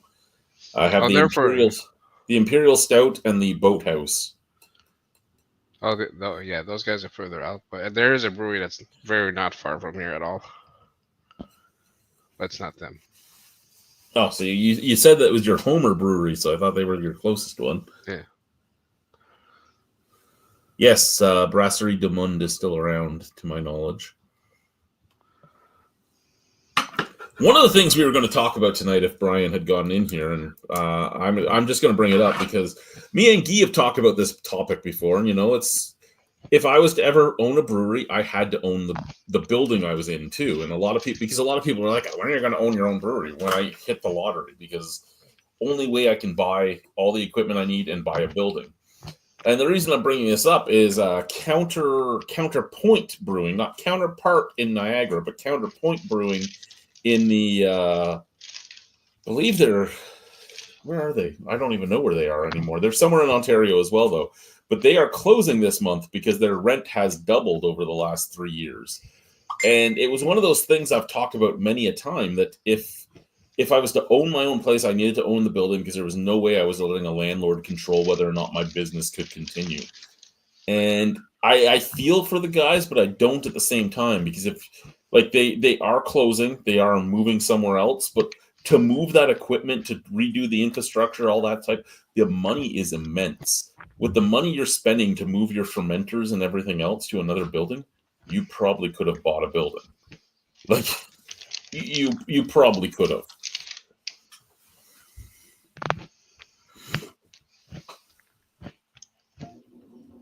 Did you get like a reply from them after last time? No. Oh, the one that is for sale here? Yeah. No, they still don't like my offer. It's probably the only offer. It has been the only offer thus far, according to the real estate agent. Well, I have a funny feeling if you ever did get in and you started selling singles, I have a funny feeling that a lot of breweries would be very, very angry with you. Well, you know how I would sell my beer, right? As singles. Yeah. That's what I mean. You could sit there and sell singles, but you make like how many different varieties of beer to begin with, so that people could pick and choose what they like. Well, that's the thing, right? And then you sell it in 6-packs and however many else and above that they want, with the most popular ones. I don't know. It sounds like a winning business practice to me. Well, and that's the thing, right? So you make beers that are, say, not necessarily what everybody wants. Most people that like craft beer will try everything you have. And say you have 15 styles of beer to choose from. They might not have the money to buy all 15 at once, but they might come in and buy 4 to 6 beers each time. And they buy 4 to 6 beers the first time they come. They find 3 they really like. The next time they come, they buy those 3, and then they buy 3 others that they haven't had. Then the next time they come, they'll buy 3 they like and 3 other. Like that's the way most craft beer drinkers are. And even the craft beer drinkers I've met here that are craft beer drinkers here, they're kind of the same way. They actually want to try things. So the fact that this province is so behind, this province is further behind the times than Ontario ever was. Because Ontario, they always made the joke that like Canada was like 20 years behind the US in the trend of craft beer. We're like 20 years behind Ontario in the trend of craft beer here. Possibly even more, because most Ontario craft breweries, when they opened, you could buy singles from them. Well, yeah, I don't know if it's the alcohol laws here or what, but we've always been weird here. And really, like, if you buy, if you're experimenting with beer, the least you can get, I think, is what, a 6-pack or an 8-pack. Well, who the hell wants to buy 8 of something you don't want? Well, that's just the thing, right? But no, like one of the guys in that group chat you're in with us, he is the brewmaster at Regina Brewing Company here in Regina. And before I moved here, because I was one of the guys that worked with him when he was at Niagara College, and before I came here, I was asking him questions. I'm like, "Can you find singles?" He goes, "You can. You're allowed to buy them in a lot of places, but nobody really does it because they've just decided that the 4-pack is the way to go." So it doesn't even have anything, like he sells things by the singles. So it's not even a liquor law. It's just that's what everybody's decided is the way to sell it. And then you have your private liquor stores. They could be selling them as singles if they wanted to break them down, but they all just keep them in the 4-packs.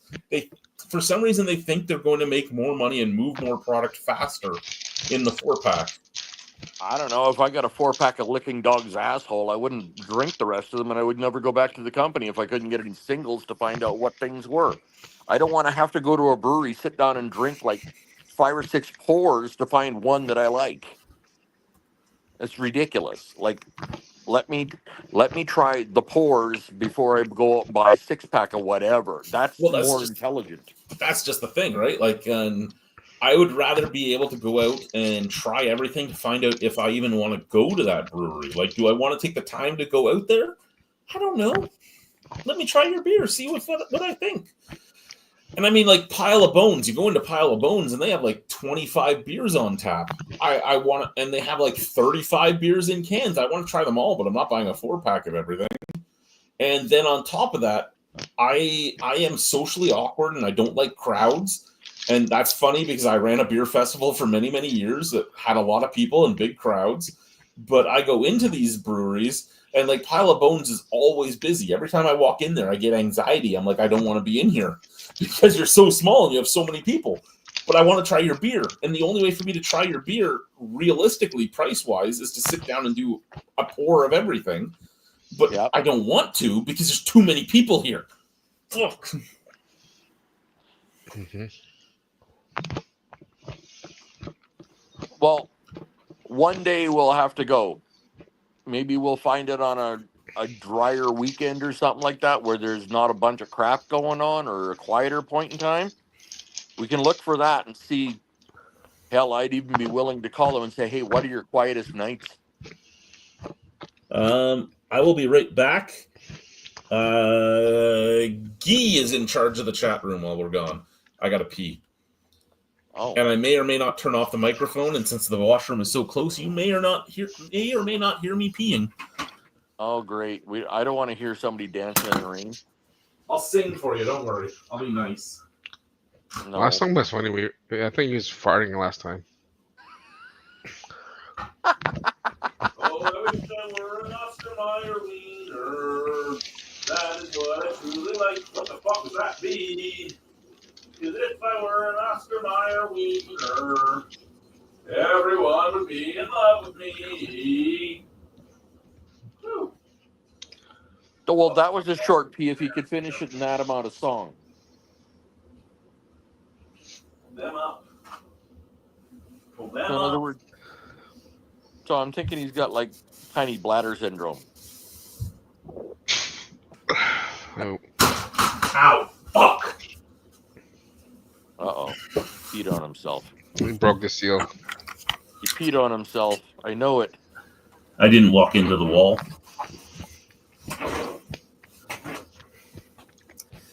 This being blind thing sucks, you know? You walk into walls all the time. Well, I was betting with that, oh, fuck, that you had peed on your pants. No. I for a blind guy, I can hit that toilet pretty good. Well, okay. I've also got the skill that if my wife is sitting on the toilet and I have to pee, no, I don't pee between her legs because she won't let me. But I don't want to know this. I don't want to know The this. shower stall is right beside the toilet, and I can hit that drain perfectly. Ay. This takes friendship to a different level.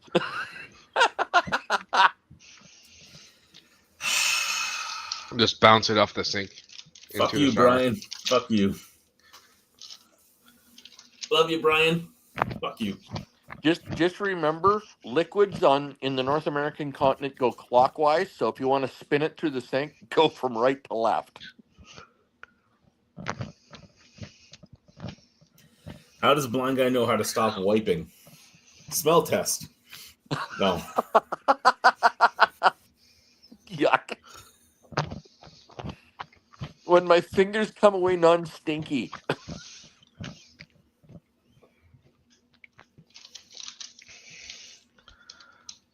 What's going on? Anyone in the chat room have any questions they want to ask any of the three of us? Anyone have anything they want to talk about? Anyone have anything? What are you eating, Guy? Raisins. Yeah, I told you earlier, raisins. That's the crunchiest raisins I've ever heard. That's all we have here, crunchy raisins. They're not chocolate coated, they're just crunchy. Are they sun made? Well, I mean sun-made. The brand name is Sunmade. Now these are Pito. Oh yeah. They're a Mexican raisin. Yeah. I've never had soft raisins. Really? Over here, they're all crunchy. Wow. Then there's something wrong with the ones coming out west because we get either crunchy ones or we get ones that are really chewy.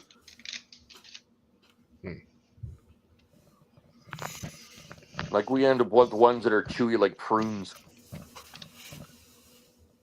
I have a problem. I got to stand back up. Oh, he's not wearing pants. No, I'm wearing pants. They're just not pulled up all the way. Oh, keep pressing in out of There we view. go. Well, actually, they're shorts, not pants, because that's what I wear. But they just, I was sitting on my belt and it wasn't comfortable. You're supposed to wear them frontwards, man. The clasp was going up my ass. No. Well, the buckle would hurt, that's for sure. What do you mean belt? This sounds like a G-string or something.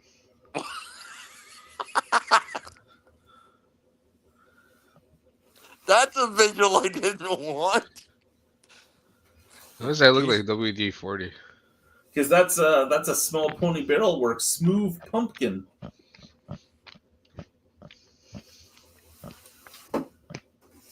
And if I ever pull this one out, you know that I've hit rock bottom.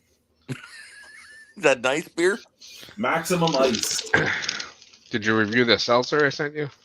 Or whatever No, it was? that is in the cupboard still too. Okay. Don't worry, it will get reviewed. It is part of the rotation. It just keeps getting pushed to the back because I keep getting things either sent to me or ending up buying things that I'm just so much. Well, either they are time sensitive because the seltzer isn't time sensitive, or they're really interesting. Like I'm really intrigued on that eggnog stout.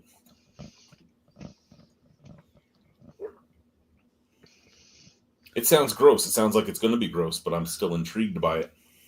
Yeah, I'm not sure how the flavor of eggnog and stout are going to go together. No, neither am I, but I'm intrigued. It's gonna be I know like what that. eggnog cheesecake is like. I don't know what. Oh, somebody's here. Oh shit! It's Brian. He's just sitting there stroking his beard, waiting for us. You know, you could have told me you were there.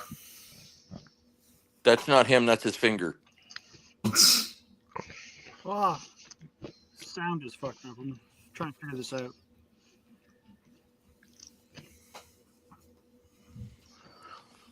All right. I'm not going to be rude. I'll leave you with a musical interlude because I'm going to the washroom.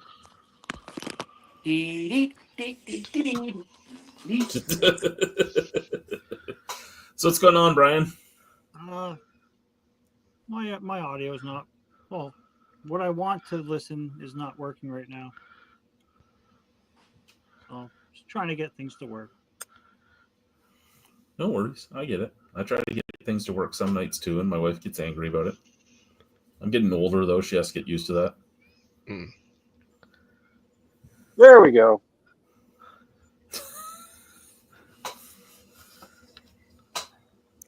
That's right. Feels like there's extra Secret settings. Santa, if you're my Secret Santa and you're wondering if everything works, it doesn't always work. That's what I'm supposed to tell you.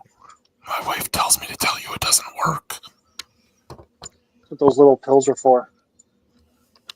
I don't actually need the pills, but she wants me to make my Secret Santa think I need the pills. She's saying you need the pills.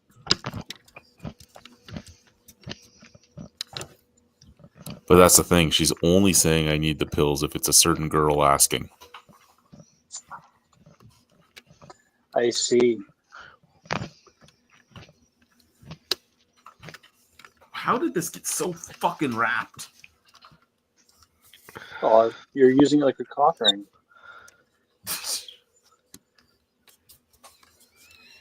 I've done a lot of things, sir. I've never used a... You know what I want to do? My wife won't let me do this, but I have a brand new endoscopic camera, and I want to put it inside while I do things and see what it looks like. Is it safe for the body? It's safe-ish. That would be the only thing. We just want to see like a live fart bubble.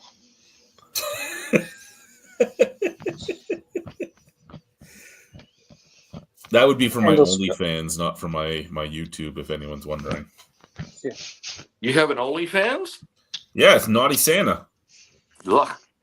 Is it? Have you done any photo sessions with the Grinch yet? Not nude, thank you. No, the only Not photo about the sessions kids. up there. The only photo session up there is the boudoir session on the Tundra. Ah. Can you see how many views those have had? Like, Well, I made $20 and they're 50 cents to buy them, so Nice. at least 40. did you make anything this Christmas season with them? That's where I made my whole $40. Oh, okay. I wasn't sure if it was like over the years. No, yeah, that's right, YouTube. I've made $40 on OnlyFans in my Santa suit, stripping down. I haven't made any money as the Grinch, and I'm not about to try. We can Never do a know. calendar. Because if you've had green, you'll know what I mean.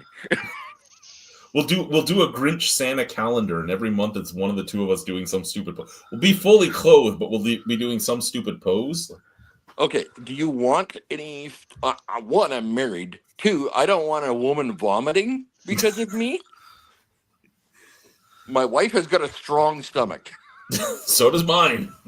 Look what she puts up with right here. It's the same way with me, man. Like, I don't know what she... I love my wife. She's got to be blind. I'm not sure how, but she's allowed to drive, so I think the old saying of everything looks better in a good light, click. Hey, Chad used to drive. I heard about that. I loved when I'd get back to the store and then my wife would tell people I was blind. You pick up the executives off the airplane. Oh yeah, they'd be like, "Oh, he took us up to the power plant, and he took us to this, and he took us to that, and oh, it was amazing." And she's like, "He's blind, right?" And they're like, Yeah. What do you mean?" Yeah, you were just lost. That's all it was. It wasn't a tour. Yeah, I wasn't trying to take you to the hydroelectric dam. I was just lost. I made a wrong turn. I was using it as a landmark. Yeah. Oh shit! I'm that far off. Yeah. Oh, there's the dam. Oh no, that's not a dam. That's the bear laying there.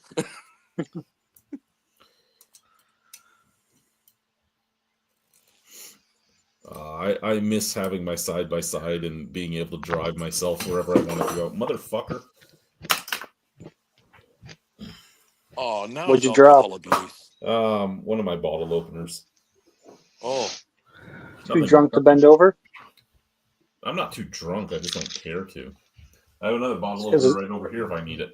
he could be That's because sitting his too close belt's to the gonna dig table, and into if he bends, he could be sitting too close to the table. If he bends over and whacks his forehead on it Well, too. would I would knock my face right here.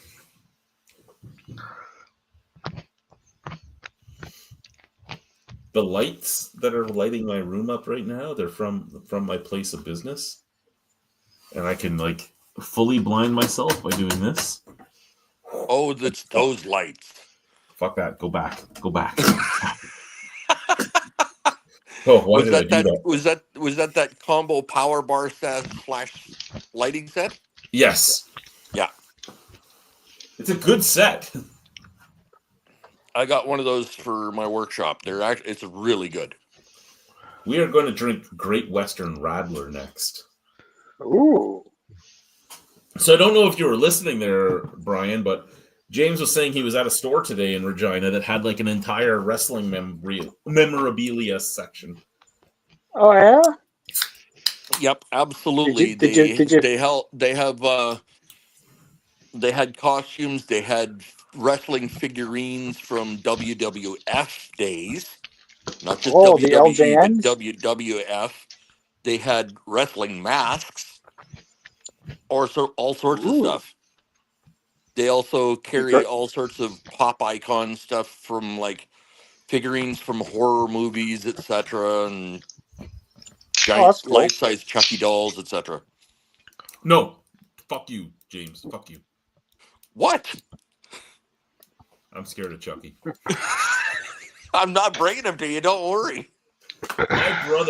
My mother, I was like 8 years old, and my mother made me watch Child's Play. And my brother had a My Buddy doll. And I've been fucking scared of fucking Chucky ever since. I think I'd That's be more funny. afraid of the My Buddy doll than Chucky. My buddy and me. That was what I got. Well, that's cool. It's a bottle opener. Nice. Is that why you went there? Was for that? Well, no, my wife said you've got to see this place because our niece had dragged her into it last week, and we neither one of us knew it existed. Oh, that's But cool. she hauled my wife in there, and my wife went, "Oh my God, we got to take James." So that's where we went today, and I was kind of like, "Oh, okay." So I ended up with a Predator 2 figurine, the one that had that weird boomerang that Danny Glover ended up with. Yeah. That Predator figurine, I got that. Plus this and 2 spoons that have skulls on them, which is kind of my MO. Cool. And I hear you're into wrestling. To be honest with you, I haven't watched wrestling since, like I said to Chad, I saw when Diesel, Mr. Machismo, and Hulk Hogan all ended up on NWO. Nice. That's Oh, the that was a last good time I era. watched it. It Well, was when so they you ended haven't up missed being New much. World Order. No, Yeah, that's that was basically the last time wrestling was relevant. No, Yeah. it was relevant for a few years after that, but yeah. Yeah. Come on, I I remember the don't watch wrestlers much like Coco anymore. Beware. Oh, nice. Yeah, I remember Coco Beware. I remember Kamala, Yeah. Yokozuna. Hacksaw Jim Duggan. Oh, Ho! he was awesome. He was a lunatic, but he was awesome. Yeah. He's still a lunatic. Have you ever watched that guy's podcast and stuff? Wait, he's No. alive? Oh, yeah. Oh, shit. No, I didn't know that he was even alive anymore. I know Mick Foley has had like how many different surgeries to correct the shit that happened to him. And he's still limping around. Mm-hmm. Did you see DDP's doing something with Lex Luger now, eh? No. Doink. Yeah, Doink the Clown. Doink was Barry Dorso, wasn't it? No. No, he was Barry Dorso was one of the one of he's Demolition. yeah.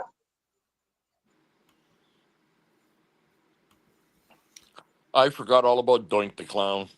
Billy Everyone knows Dorso was Repo Man. Yeah.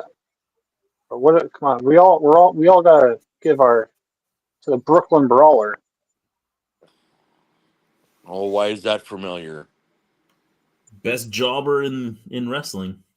Yes, Dark Side of the Ring are great documentaries. My wife actually hates wrestling, but she enjoys Dark Side of the Ring.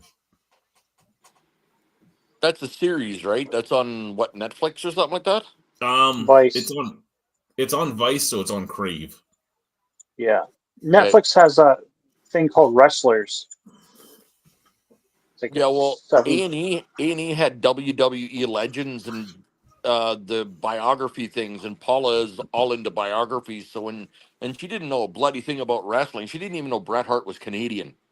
So Oh. when she saw that they were doing these biography things, and she saw Andre the Giant, she knew him from Princess Bride. So she went, "Let's watch that." And as soon as that happened, she was like, "Let's watch all of these." Yeah. Yeah, a lot of them are good. So there's a few that kind of suck, but Um, The Undertaker was interesting. His yeah. background and the crap he went through. Savage, I think Randy Macho Man Savage was just downright freaking sad. Like Yeah. ending up the way he did with all of the bloody paranoia and shit is like, man, that's not good. But that explained a lot about his character, though. You found out he was a paranoid guy. Yes, it did. And yet, But to probably, but to have your arm candy pretty much overdose and kill herself on uppers was just, I think that made him nuts. yeah, but she wasn't with him, though. She was with Lex Luger. Yeah, she wasn't after. Yeah. They did fall in love at one point, obviously. Otherwise, it wouldn't have Yeah. lasted as long as it did. But I think that drove him a little bit nutty. But when she died, I think that really messed him up even worse. Oh, probably. Yeah, Luger doesn't look anything like he used to look, man. Holy, what a difference there. Oh, At he least, can barely stand, let alone he's wheelchair bound. yeah.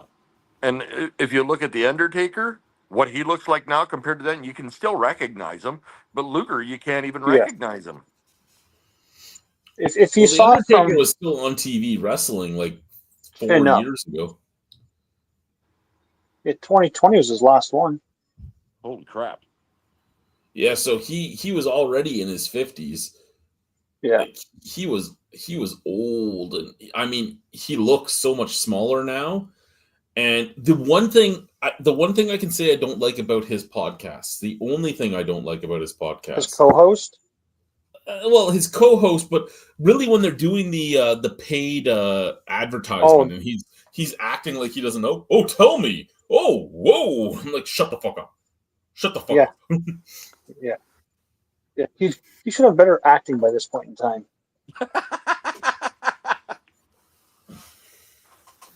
Oi, really? You're going to give that excuse? I think one wrestler that was a real weird pill to swallow was when they introduced China. She was ahead of her time. She was very ahead of her time, and the fact that she looked so much strikingly different than what you thought female wrestlers looked like, because they didn't look like that in the 80s and the 90s. It was like, No. holy crap, she's got a build on her, she could break somebody in half. Remember they brought in Nicole Bass? Yeah, to be like her opponent. Yeah. And Nicole Bass was a scary looking woman. Yeah. I remember when everybody had the hots for Trish Storm. Ugh. You know who I had the hots for when I was younger? Two people. One still looks good to this day, and the other does not. And it was Sunny and Lita. Sunny and Lita. Well, I Sonny's in remember jail. Lita vaguely. Sunny's in jail, but Sunny did not look good before she went to jail. No. She really her look changed quite a bit, and Lita still looks like Lita. Because Lita's a cat woman. She's not in a knee. She's a single cat lady. Are you saying she's Catwoman or she's a cat lady, an old lady with cats? Yeah, cat lady. Oh, With okay. cats. Okay. I was like, what are you talking about? Because I don't know. I don't know if you'd find Catwoman that attractive. It depends which one. Halle Berry.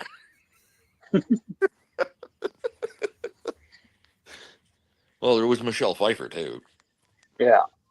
And there was what the hell was the original name? I loved Molly Holly too. Now or then? Both. She's still good now. She looks more entertaining now. When she came up for that Women's Royal Rumble.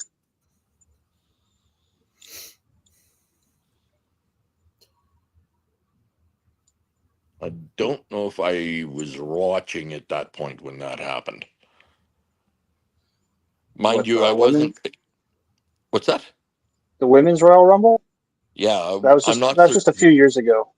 Oh, okay. Well, then I definitely did not see it. You should try watching some of the women's wrestling now. It's better than the men's. A lot of the They're women treated are it- actually really good.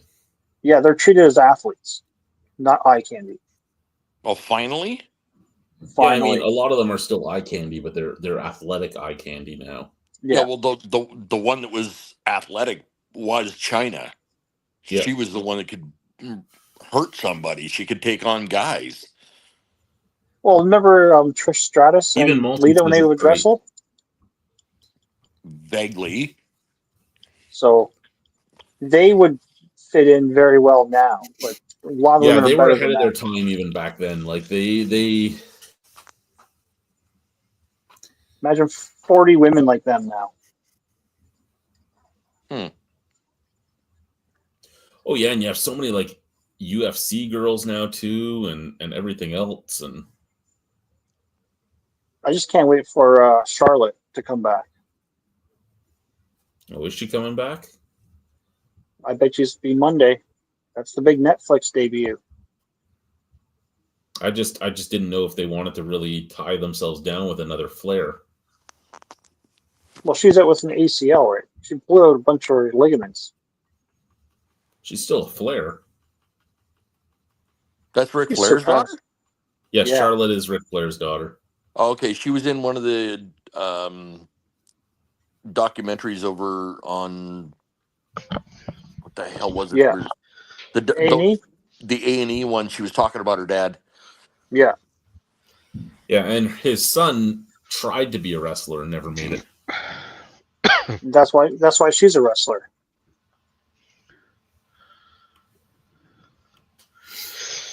Hi, Guy. Hey, Welcome back, sir. yeah. You okay, Guy? Oh yeah. Wife just like not feeling well. Okay. Took care of the wife and then back. Quickie. My wife is texting me because my daughter just got a Furby and I just put batteries in it, and she's texting me that the Furby may disappear tonight. One of my friends had a thought about Furbies about 10 years ago. He said, since it's an early version of AI, I wonder if you abused it, if it would develop some sort of disorder. Jesus. I was kind of like, that's disturbing. What the hell? You'd end up being murdered by your Furby. Yep. I can hear her from down here, and she hasn't stopped giggling at that Furby since I put the batteries in it. Oh god, she's coming down the stairs. Uh-oh. Someone took the batteries.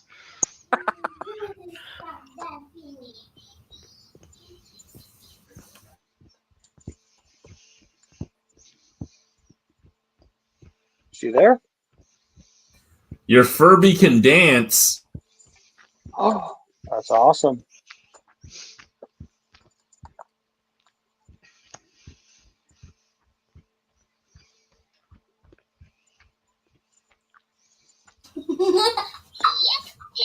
Oh, Take that upstairs. We should all mail you batteries now, so she'll never run out. Okay, take your Furby upstairs. Those glowing red ears can go away. No glowing red ears in this basement. Why? There's only one thing that's allowed to glow red down here, and it's not the ears of the Furby. Why? That's because when her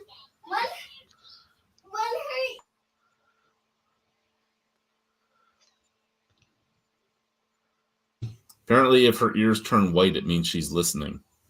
So if any of you have Furbies, don't talk when the ears go white. Okay. All right, Chad, I'm going to get you to talk about something quickly. What are your thoughts on this movie? From Dusk Till Dawn. Quentin Tarantino. Quentin Tarantino Yep. with Mr. Clooney. You know what the best part of that was? It was Mr. Cheech. Oh, I thought you were going to say Yeah. Selma Hayek. No, I'm not Yeah, a that Selma. too. I won't deny Selma Hayek for her age looks fucking fantastic, but I'm not a Selma Hayek fan.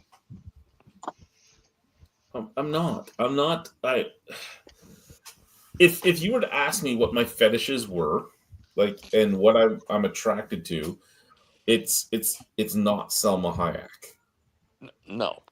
She's pretty, she's funny, but Bodyguard's wife proved to me, yeah. She, like I said, for her age, she is fucking phenomenal, but she's not what I'm interested in. I really do like From Dusk Till Dawn, though. I really loved Mr. Savini with his crotch gun. Yep. The crotch gun is probably the best weapon in the entire movie. It just reminds me of, when you say that, it reminds me of Machete Kills with Vergara with the bra.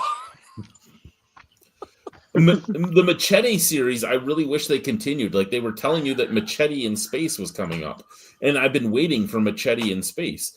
Like, Danny Trejo is amazing. I love Danny Trejo. I really do. And him as Machete was the perfect, even though he was already past his prime and he was old, it was the perfect fucking movie for that man. And the fact is that he's another king of B movies, just like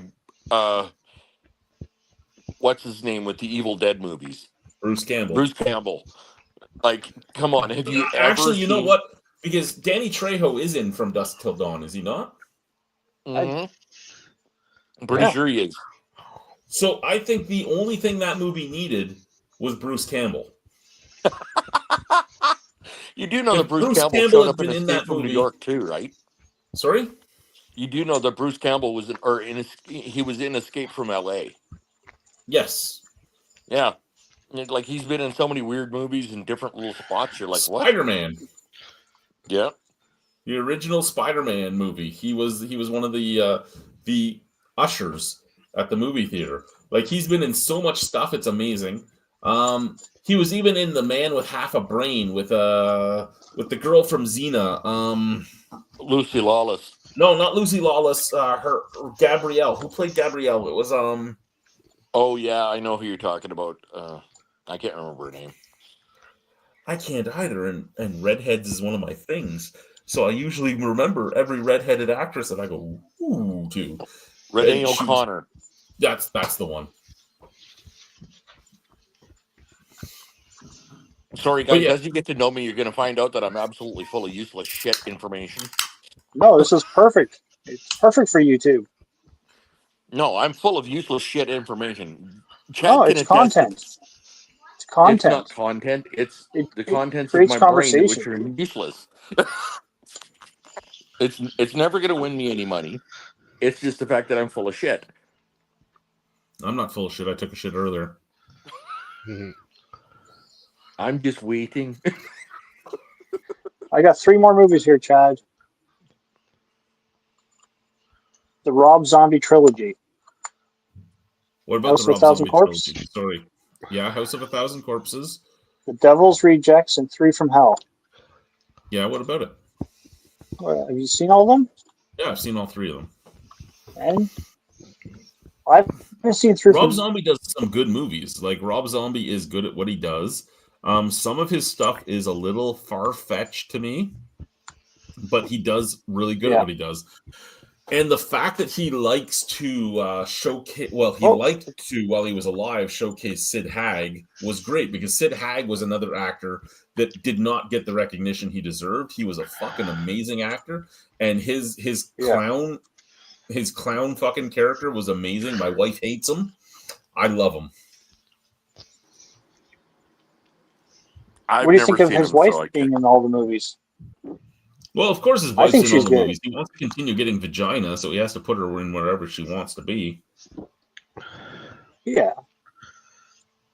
He's just rich and famous now, you know. He doesn't have his band anymore. He can't get the groupies, so he has to put his wife in, or she's not going to sleep with him anymore. He was writing all the music anyways when it was White Zombie. He was, and then when he went to Rob Zombie, he did really well as well. And then he went on to making his movies, and he did really good with movies. I think he showed his artistic talent more in movies than he did in music. Who remembers what TV show he used to be part of in the production side? Isn't it Chainsaw Sally? No. This is before he became a famous musician. Oh, I don't know then. Pee Wee Herman. He was on the production. Yep. That's some useless knowledge I did not know. Yeah. And I was a big Rob Zombie fan. Maybe not a big Sherry Moon Zombie fan, but I was a big Rob Zombie fan. And I did not know he was on Pee Wee Herman, but that makes a lot of sense because most people that did anything with Pee Wee Herman are all fucked. Yep. Yeah. He was on like so he was on the production side, like he was, making stuff, and props and stuff.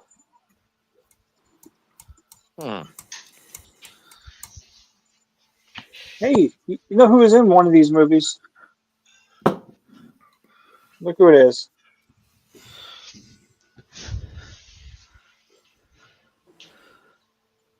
Right there. Right where my finger is. Is that Trejo? Yep. Yeah. What is that? The Rob Zombies. Oh, here. So you guys can see. I was pointing What was at. he in? He must have been in The Three from Hell? Because it wasn't House of a Thousand Corpses. No. Let me see if the the Google might tell you better. it could, but I don't have it open. And then Devil's Rejects was just them running away from the police, wasn't it? Yeah. Yeah, he was in Three from Hell. Yeah, okay. Yeah, I just didn't remember him being in that. I loved him in Harold and Kumar's Christmas. That's I don't think awesome. I ever saw that one. They almost kill Santa. They fuck up Doogie Howser's fucking Christmas special. That's awesome. Danny Trejo is his father-in-law. It's a good movie.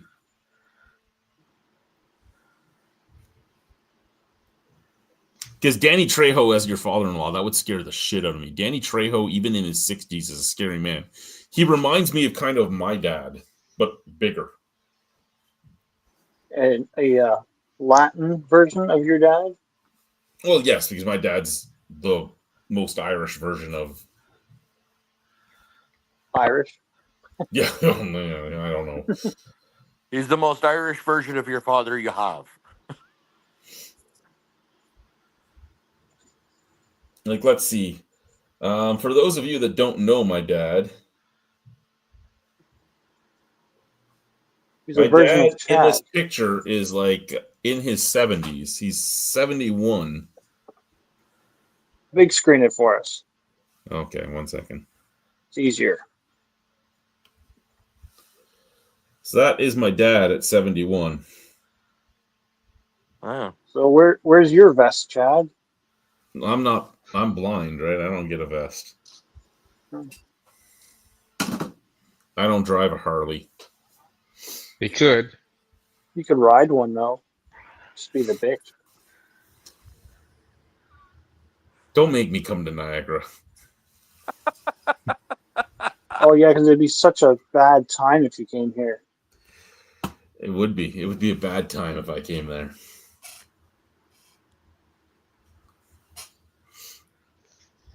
Everybody in Niagara is so happy I'm gone. Not me. Which brewery is that has the skinny cans? That's Rebellion's Cerveza Light. They're all skinny cans now? No, just this one.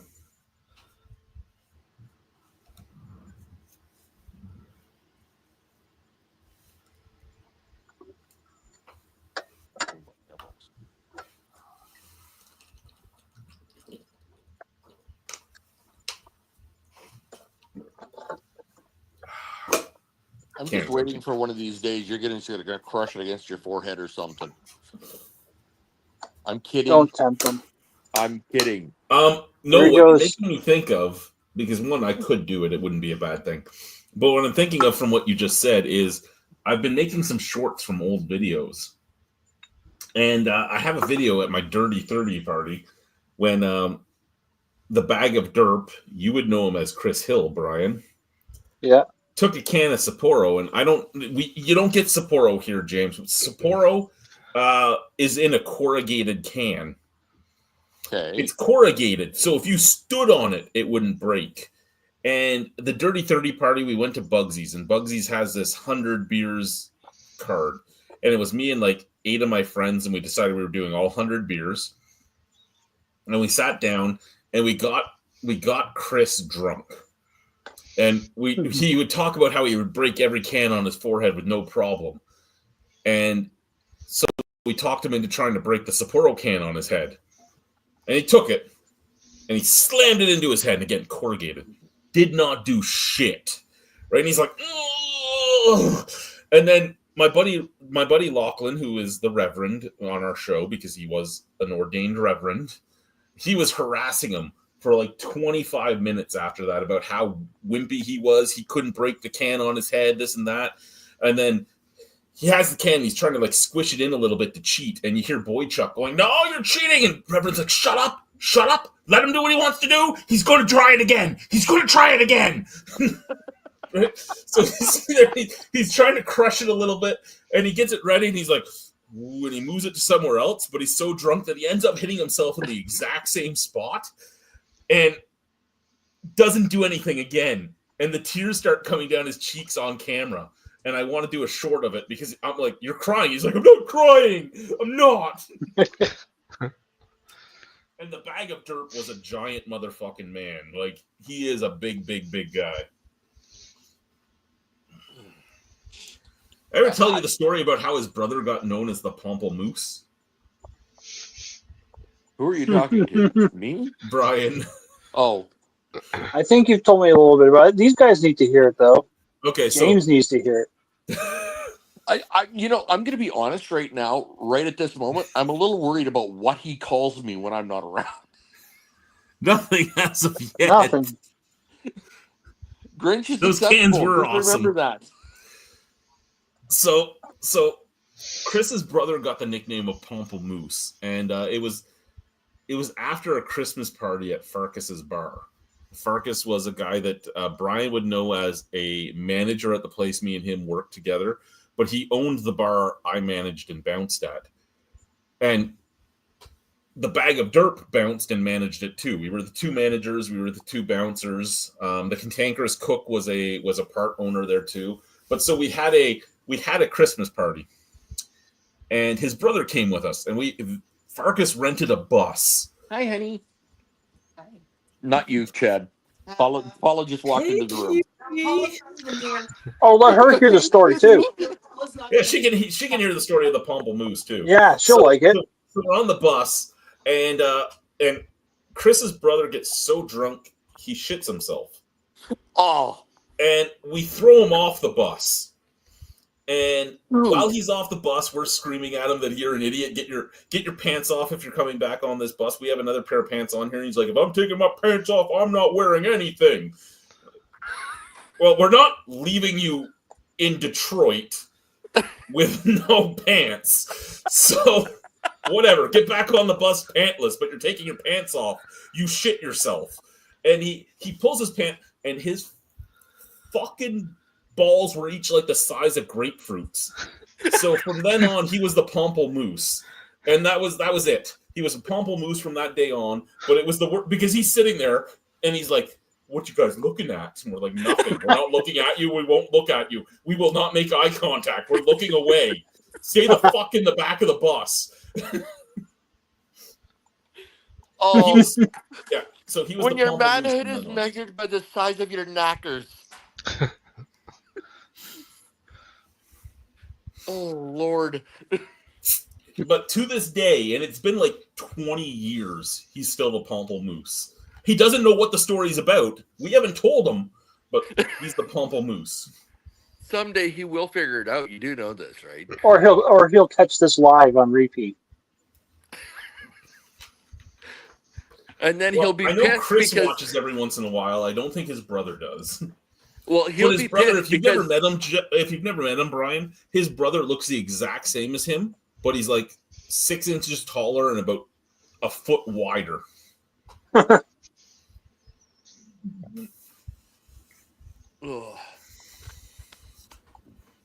The Pomple-Moose. Well, it could have been worse. You could have been yelling bison balls. I almost need to know what this Bison Balls story is. Oh, no. I'm saying that's the term you could have used. No, it was. And I'm the worst part is I'm drinking Pomple-Moose water right now. Wait, he's got his own bottling factory? I really hope Great it's Britain. not his bottling factory. He just runs water over balls and just bottles it. Did anybody ever look at Chris and be like, is that genetic? It's Okay. not. And I don't want to tell you how I know that, but it's not. Okay, fair enough. That's a story we're not going to go into. Maybe another That's night. fine. When Because, like I Ted's a said, little Chris more watches drunker. these. When Ted's a little more drunker. Oh yeah, you'll notice, James. The longer we know each other, and the more I get drunk, the more stories that will come. Oh, by the way, I told Paula about Preston. And I warned her. She goes, are you sure? Wait, is his mouth the hole? In, he's like this, and he's like, "Help me!" No. And then Paula looks at me. She does the little puckered lip thing. She goes, is that what his mouth looks like?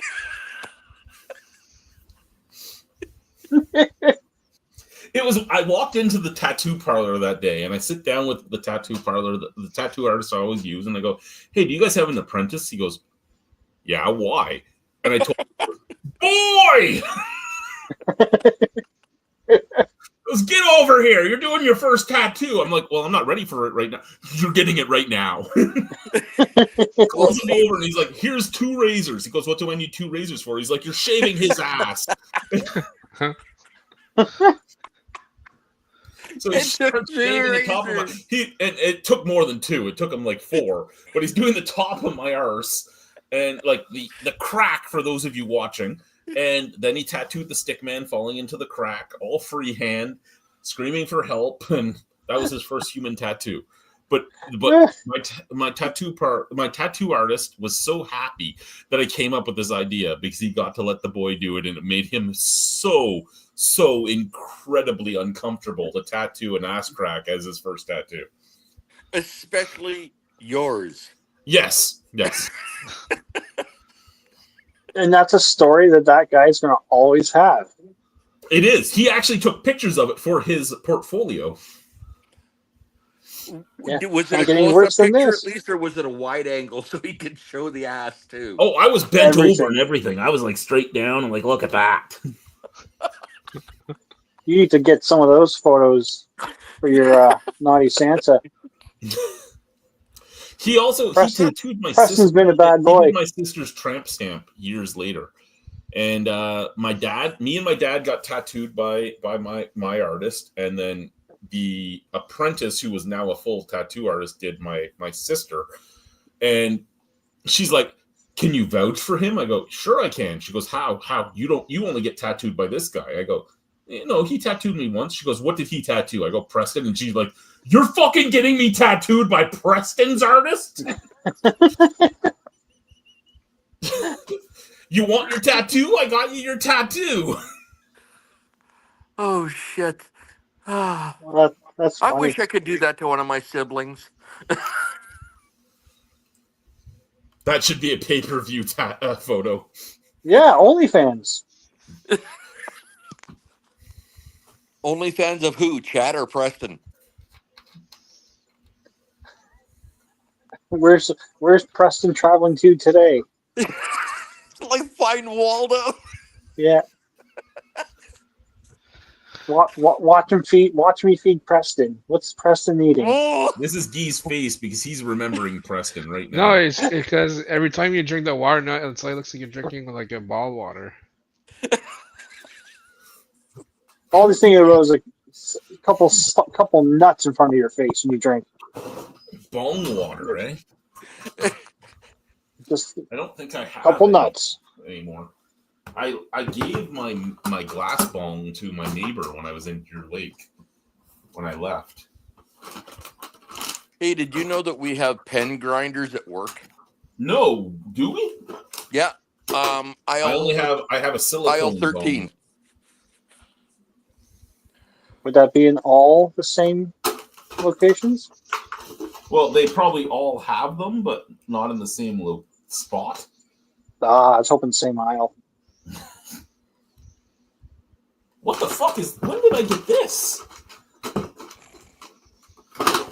I got some blueberry cones. Oh, what is this guy? Oh, it doesn't have a cap though. Why would I have kept that? Whatever. Yeah, so I have a foldable latex one. That's not. This is the problem with the latex ones, right? You go, and they just.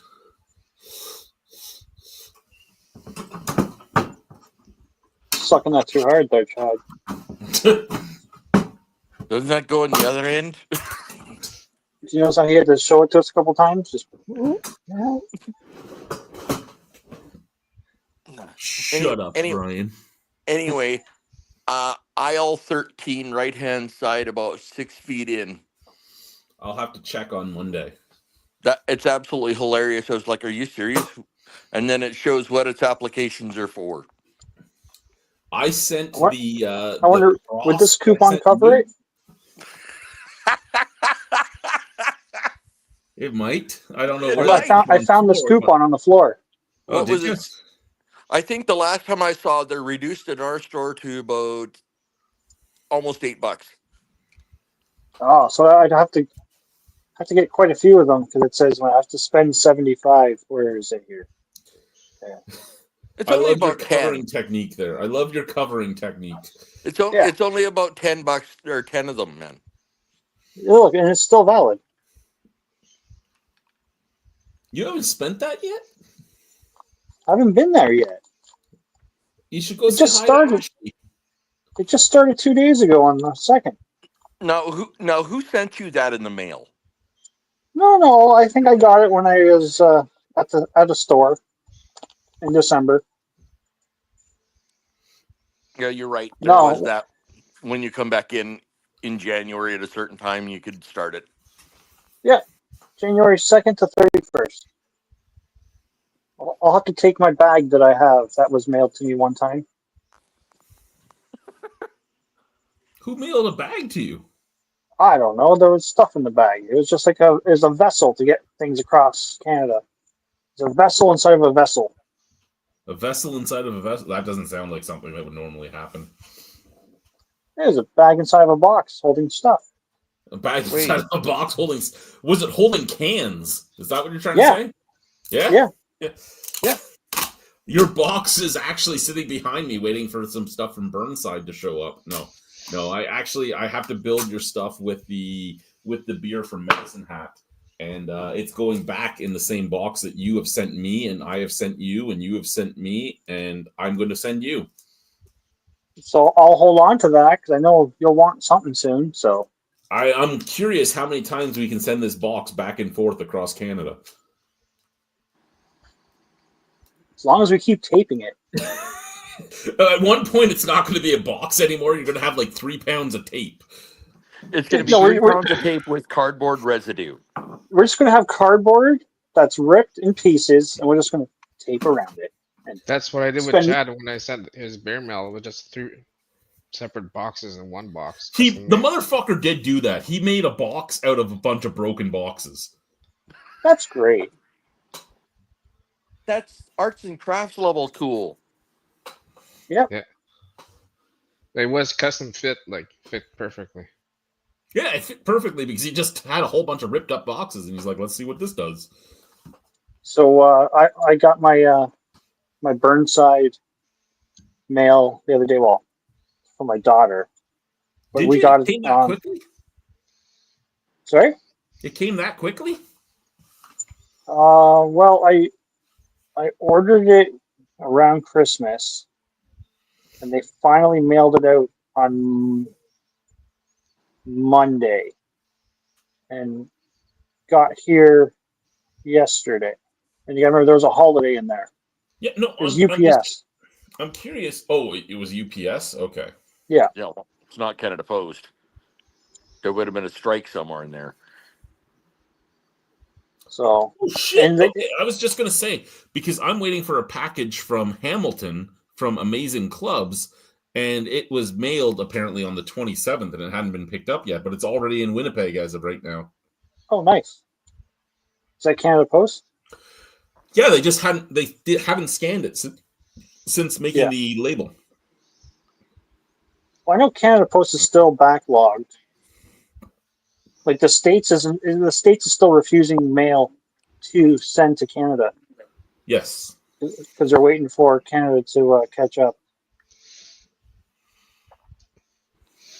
I know I got my passport super fast. It was supposed to be delayed, but I got it 3 weeks early. Oh, that's good.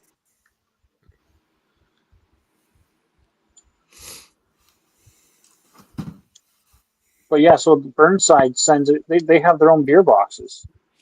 Do they? Yeah. So the box that came, I'm going to ruin it for you.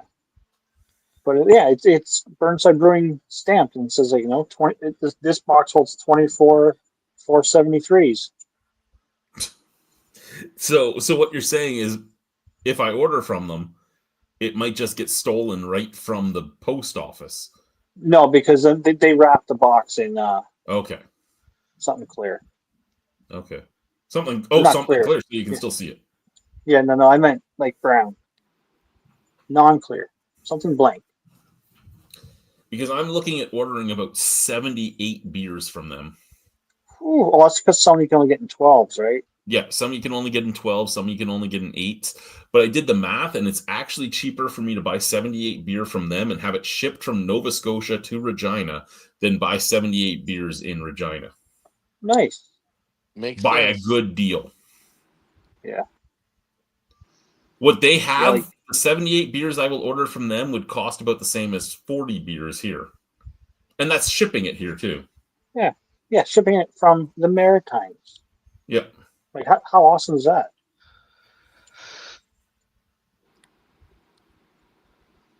No, that's pretty awesome. Yeah. Mail order beer business. Oh, yeah, that's it. Nova Scotia will ship across Canada. I'm just saying, could you imagine opening that business in Saskatchewan, a mail order beer business? I'm surprised that there is no breweries in Saskatchewan that ship to your door in Saskatchewan. Are they afraid to? I don't know what it is, because the way they reset there used the to laws, be a beer delivery here. You can order from Bruiser, and Bruiser is part of District Brewing Company.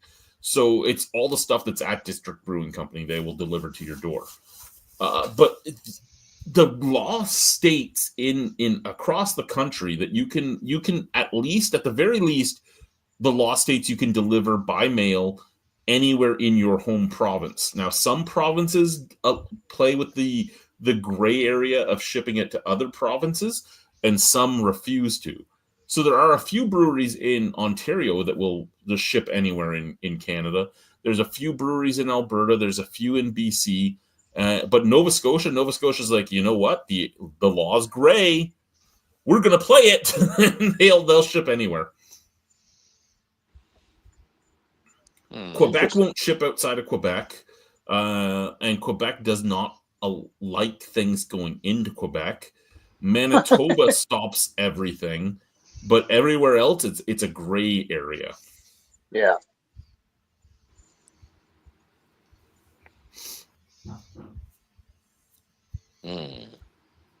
Like Tatamagouche makes some great beers. The problem is Tatamagouche makes you order in a 12-pack, which is fine because you get to mix and match, but they haven't come out with anything new lately. So I've already had everything they have currently. They have like 45 beers to choose from, but I've had every beer they have out. So I can't order from them. Seaside Brewing, I've had everything they like. The amount of breweries, and New Brunswick, there's a few breweries in New Brunswick that will ship across Canada, but not everyone. What about Newfoundland? Newfoundland, you can order from Dildo Brewing, and I'm going to order some beers from Dildo because I think me and James reviewing some beers from Dildo would be amazing. But he doesn't even know what to say right now. Look at his face. He's trying to hold it in. It's you know my brain. It runs in cartoons, so the shit running through my head right now is just stupid funny. I can't wait to see But you with a dildo in your mouth. Good old mouthful of dildo. The problem with Dildo Brewing is you have to buy their beer in 4-packs as well. And their 4-packs are expensive because Newfoundland has more taxes than we do here. So their 4-packs are like $25 a 4-pack. So by the time you order their beer and they do $30 shipping, it is a lot more than getting it here. But just for the shits and giggles of trying a beer from Dildo, I'm willing to pay it. I'm willing to pay it to be like, I got a beer from Dildo. I've had one beer from Dildo. It was sent to me by Cliff. And I tried to get Cliff to send more, but Cliff was like, I have to buy the beers here in 4-pack as well. And I don't want to pay the money for the 4-pack. So I get that. I can accept that. Yeah. Oh, okay. I was going to say Guy left. I was cleaning up the nostrils.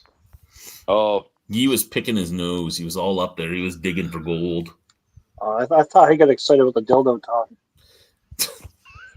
Salty surprise. Green gold. Actually, Guy, one of the beers is a saltwater goza, so it would be a salty surprise. I want to get the Dildo Stout and the saltwater goza. Those are the two I really want to get. Kitty Vitty delivers as well, but Kitty Vitty forces you to do the 12-packs, and Kitty Vitty also sits on your order for about 3 weeks before they decide to ship it.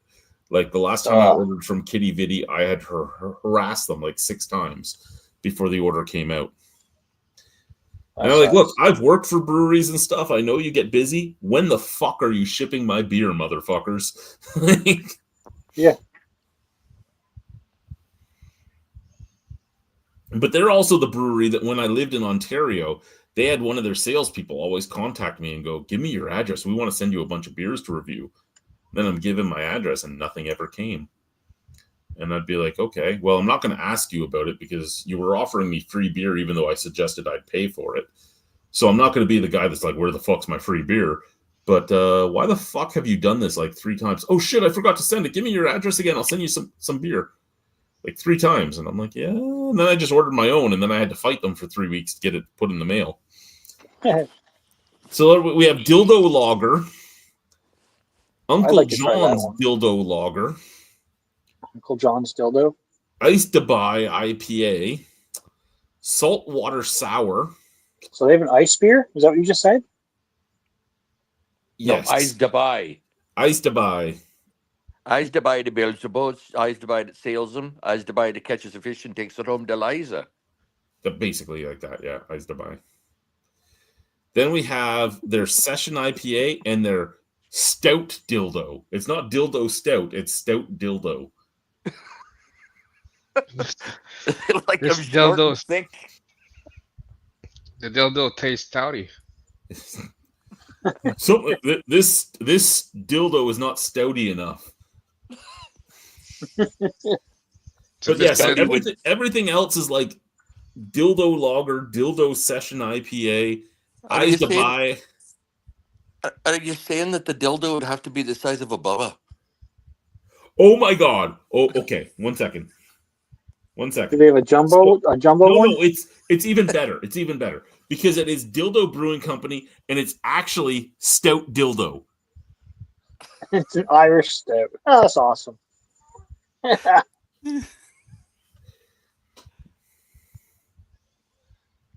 Yeah, so like I have to order from them at some point. They are on my to-do list. Just their beer is so expensive that it's getting to the point where I can do it. But at some point I'll do it because I have to try it. And then there are some people elsewhere in Canada, possibly Brian, possibly Chris, possibly Guy, that will end up getting something out of this. Because- we'll end up with a dildo. That's awesome. You'll end up with a dildo. There'll be a dildo in a box. Nice. Dildo box. Even better. What did you receive for Christmas? My best friend sent me a dildo. Yeah. They got your cash. They do. They have my cash. It's set up. It's happening. Take Yeah. my money. Take my money. Where do you live? I live in Dildo, Newfoundland. What? The We're best part brewery, is that you're still going to get it brewing. mailed to you're getting a dildo mailed to Regina. The town that rhymes with fun. Yeah. I was about to say that. Yeah. Well, it's in summertime. It smells like it sounds.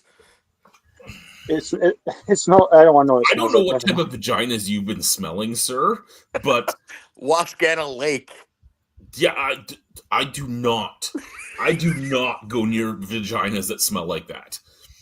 That didn't lie, but that's the joke, man.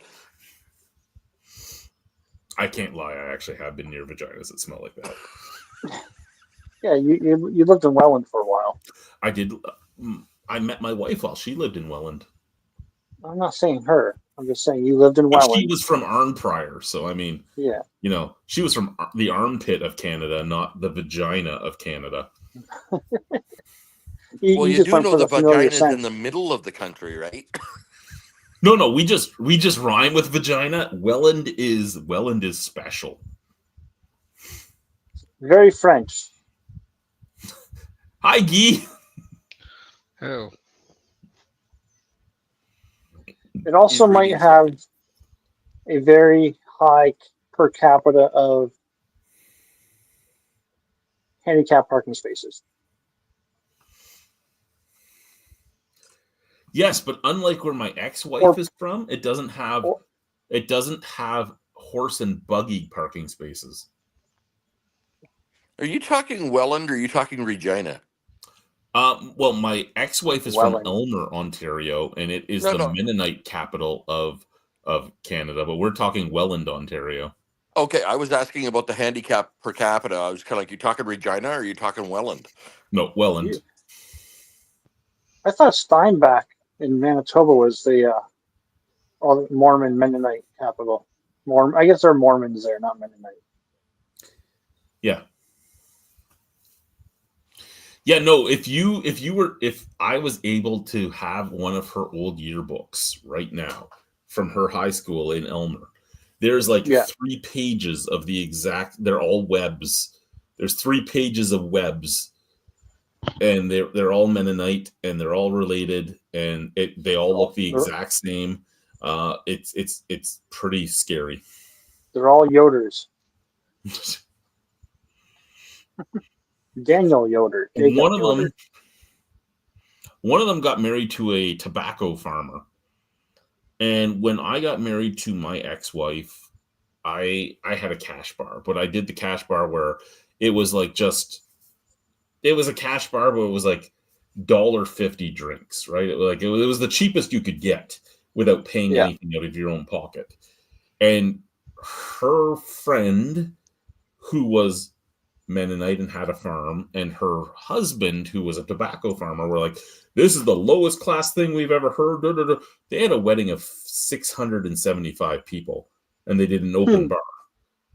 And the way open bars work is you pay X amount of money per person, expecting each person to drink a certain amount of drinks. But if you go over that, you pay X amount of dollars per drink over. So fuck you. You want to fucking talk about that? I drank like 37 drinks that night. I was so drunk, I puked 3 times in the cab ride home. I passed out naked in her mom's fucking tub. But I made sure. Face down. Oh, I made sure to make that cost her. I'm like, fuck you, you fucking bitch. Just watch this.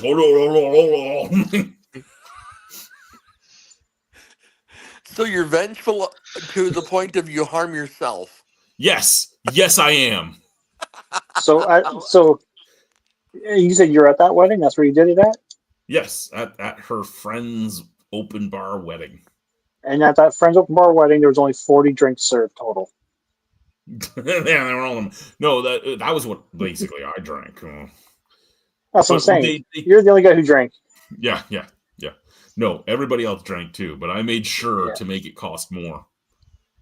And it was stupid, right? Because they're all, again, all their friends and family are country hillbillies, and they have an open bar for country hillbillies. Well, everybody was doing what I was doing.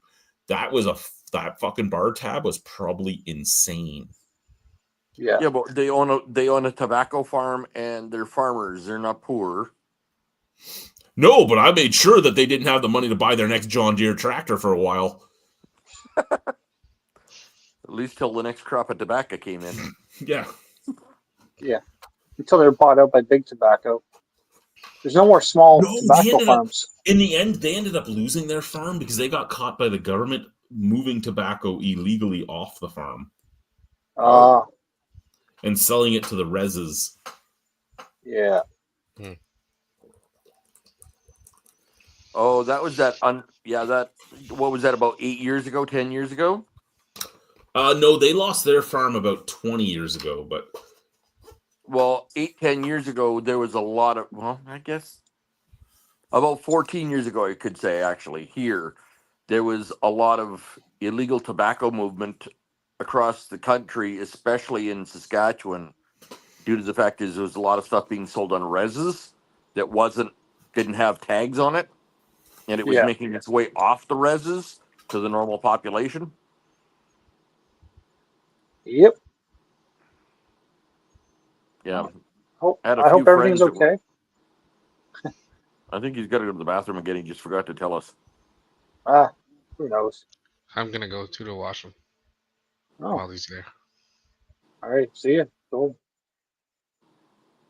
I know one of our local high schools here for I forget how many years. Occasionally they will pick up all the cigarette butts outside the school and see where they're from. So one of our local high schools for like the past 15 years, it's like maybe 70 to 80% of the butts they're picking up are from the reserves. So someone has a connect for the last 10, 15 years to distribute these to these kids because closest reserve is like an hour and a half away. It's not like it's nearby. It's just like, it's also the Italian end of the city. Yeah. So someone like, that's a good job. Somebody has cornered that market. And see, in Regina, we're not segregated like that in certain ways. We don't have like an Italian district, blah, blah, blah. We have like what people jokingly call Chinatown, which is like part of the old main street of town. Yeah. And it's probably about 6 blocks long, and there's a couple of Chinese food stores and a couple of Chinese grocery stores. and Yeah. that's what they call Chinatown. That we don't actually have a large, huge area that's Chinatown or Italian or Yeah. African Canadian. Nothing. We're just like we're literally a melting pot of everybody everywhere. Yeah, like And it's not like there's Italian district. It's just like a lot of Italians, old school, old money. You know, the old generations when they came to Niagara Falls. This is where they moved. This is where the houses were. yeah, we don't really have that. We have better and worse districts, and the better districts are the further outlying ones Yeah, because everybody's moving out of the inner core area, which has gotten yeah, overpopulated and less money because it's more run down. So yeah. Because you're going to build the newer stuff, the better stuff, where there's space, which is further out, right? So exactly. But even our newer subdivisions and stuff oh, the newest one that we have that I was talking to Chad about earlier, where Cora's is out there, the that place is absolutely ridiculous. Like the houses are cheek to cheek. There is no yeah. room between them, and I'm like, I couldn't live like that at all. I like having a yard where I can actually walk around and my neighbor can't see me over the bloody fence. Or how many cars could you fit in those driveways in that new area? In the new area, you're lucky if you could fit two cars in the driveway, but they Yeah, have double wide garages. Sorry, yeah. guys. It's all good. That's okay. I got those emergency shit pains, and because I've shit myself in the past with those pains, I had to go. Oh, The things you have to look out for as a friend. So you weren't here the last time I told this story, there, James. So I was not the last time. Sorry, the first time I shit myself, I was playing Bookworm at my computer. This was You were playing Bookworm? you're muted. You're muted. Hey, you're muted. Unmute yourself. okay. So I'm playing Bookworm at my computer, and I'm playing Bookworm at my computer. I'm like, "Doo, doo, doo, doo, doo." I got the emergency shit pains that make you go, oh my god, oh no, oh no, oh no, I can't shit myself. I'm a grown man, and you clench everything, and you're like, I can't do it, I can't do it, and it subsided, and I'm like, okay, and I stood up and I ran to the washroom, and I got one step outside my washroom. I stepped on a dog bone, rolled my ankle, slammed my head into the wall, the door frame, and woke up in my own shit. That was the first time. And I swore it would never happen again. And then a few days ago, I'm playing Dragon Quest. Days ago, Chad. I'm playing Dragon Quest 3 Remake, and I get the emergency shit pains. I'm like, oh god, I'm clenched. Because when they come on, and they're just, it's it. And I'm like, oh god, and I'm clenched. And it goes away, and I start walking, and as I'm walking, I feel you're old now. Oh god. So I take my underwear off, I throw them in the shower, I clean them off and all that. I think everything's good. I'm playing video games with no underwear on. My wife comes down, she goes, what the fuck is going on? And I told her what happened. She goes, okay. And she walks by me and she goes, there's shit on your legs! There's shit on your legs!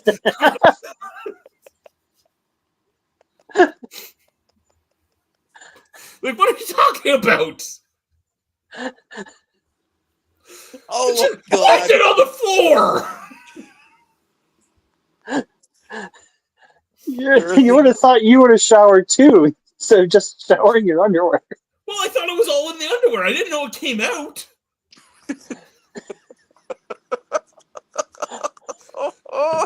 There are things you should not know about your coworkers. Yeah. Oh man. she made me mop the floor, and she's like, after you showered, I married you. This is not something I should walk into. I hope you have a vinyl chair at your computer. No, I was at the TV behind me. I'm hoping whatever it is vinyl, so it's easy clean up. No, it was carpet. It's now a brown carpet. No, it's back to the right color. Beige. It took some time. And a spot cleaner. But Oh. half my basement's vinyl plank flooring because I've gotten half of it done. Because as you know, living in Saskatchewan, the clay makes it so that things aren't level. So I've been leveling things out as I go. So some of it just had to be mopped, and some of it had to be more than mopped. And that's why you have that professional pet spot cleaner. I actually have that, but it's for the pets. But I used it for myself. Hi, Guy. Hey, You missed a good story. I found some leftover rice from Poulet Rouge. Oh, is that what it looked like, Chad? I didn't see it. See your rice? Kind of. You Chad- use Chad- pet cleaner when you go take a shit? What? You said you use pet cleaner when you go take a shit? Sort of. We'll just leave it at that. Just replay this. Blonde 2 brew. hours and 35 minutes into this live. Oh my God, I've got a headache. Hi, James. How are you? Oh, my head hurts. Why is that, James? Which head? The one on my shoulders. Oh, that one. Oh my God. Top of my head feels like it's going to crack open. Fuck, too much blood pressure. It's too much laughing. Yep. Just be careful if you ever see Chad Penguin walk at work. I don't want to see that. I showed them today. I showed them the fucking 3 dances from Red Square today in pre-shift. Oh yeah. Yeah, the shitting in the woods, the penguin, and the throwing down. Oh no. And it was a pre-shift that was mostly Middle Eastern and Indian workers. And I'm like, so I used to run a bar, and we were a counterculture bar, and there was a lot of heavy metal and counterculture shows, and they only had 3 dances. And they're like, what do you mean 3 dances? And I'm like, well, there was shitting in the woods, the penguin, and throwing down. And they're like, what are you talking about? So I got up. Yeah, and come on, show us, Chad. No, you can't see it on this there. camera. No. Sure you can. No. You've seen it before. Yeah, but I'm pretty sure James Was hasn't. Logan on shift? No, Logan was not working. Okay. I'm quite sure one of them will tell me that you are nuts and describe some of the dance or try to. I'm worried about who was there. Linda B was there. Oh, then she'll tell me. Or will she show you? No, she'll If tell she me. tells you, ask her to show you. No. Linda's got yes. very much. Linda's got the female version of the sense of humor that Chad and I do. She's not afraid of much, and she just laughs her ass off anyway. Nice.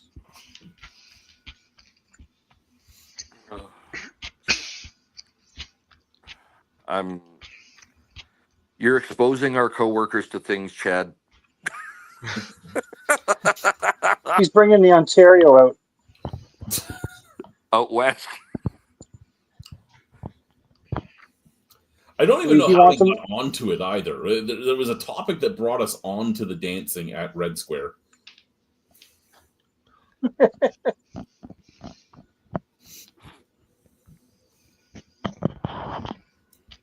Oh. They really enjoyed shitting in the woods, though. They really enjoyed shitting in the woods. Oh. You should create a 4th one from being out there. Pooping on the prairies. How do you shit in the woods? You grab on a tree trunk or what? Pooping on the prairies, there's not a lot of tree trunks around, trust me. Yeah. It's squat behind your everyone car and hope sees the you. other motorists don't see you. Everybody sees you when you poop in the prairies for miles. Yep, for The 3 days problem- they can see you. The prairies is so far behind the rest of the country, and I don't mean that in a bad way. It's you find things like you go to, say, a football game, and you're walking out of the football game, and yes, weed is legal. However, you're at the football game in your company branded vehicle smoking pot outside of it, and then you get in it and drive away. And you're like, what are you doing? Yeah.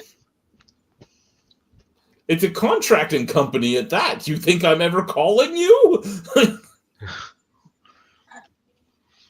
Yeah, that's a little scary. And the amount of people that show up at our work that are contractors that smell like patchouli, it's kind of a dead giveaway.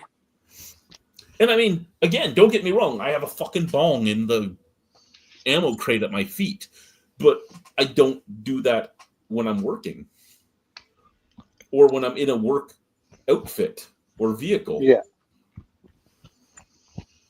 Now, do you think that your thoughts on that is because it was ingrained in us at our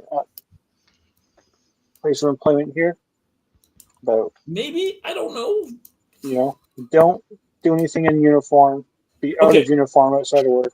Possibly, because our the place that we worked, if you were in that uniform, you couldn't do anything. You weren't even supposed to fart in public. But No.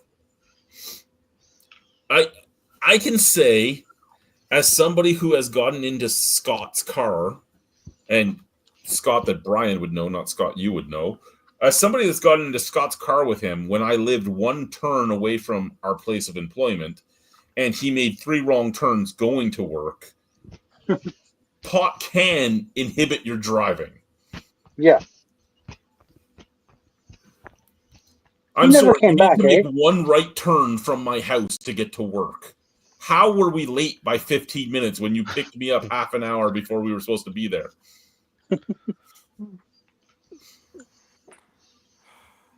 He never came back, eh? Did he not? No. I know he always talked about going to work with his dad. I wonder if that's what he did. No idea. Yeah, he never came back. He was high on the seniority list. He was high on something else apparently too. Yes, he was that too.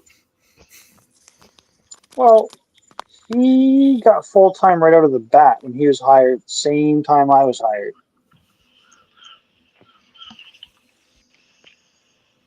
I'm sure there's a lot of new full-timers since I left, because I know some of those people on that list aren't there anymore. Half that list isn't there anymore.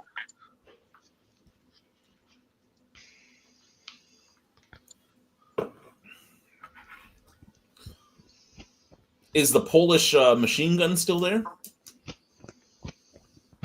Who? Conrad's mom, Danusha. Yes. Yep. I called her the Polish machine gun. Did you ever get her talking to you? Yeah. She's funny though. Oh, she was. I loved her. Don't get me wrong. I Great. loved her. But Yeah. oh my God, Conrad would laugh his ass off. I'm like, "Where's the Polish machine gun?" He's like, "You mean my mom, don't you?" I'm like, "Yes." He's like, and then my other favorite mom there was Donata. Yeah. Does she still work there? She does, but never crosses my shift. So. Does Monica still work there, or is Monica long gone? Her daughter. She never came back either. I remember when Donata got mad at me when I was single, and I'm like, "I'd sleep with your daughter just to know what it was like to sleep with a skeleton." And Jesus. James, her legs were like this. I knew a girl back in high school that dated a guy that was about my size now, back in high school. And if you held her up to the light, you could have counted every one of her ribs and seen her heartbeat. Yeah, this was the same as Monica. And I'm like, how in the world? And Donata used to make fun of me so much, and I used to make and she used to always call me Chat, right? And I thought it was just Eastern European accent. She'd be like, "What are you doing, Chat?" And I'm like, "Nothing." And then she wrote my name on a cup once with my tips in it. And it actually said Chat. Yeah. And I went to find her. I'm like, "What is my name?"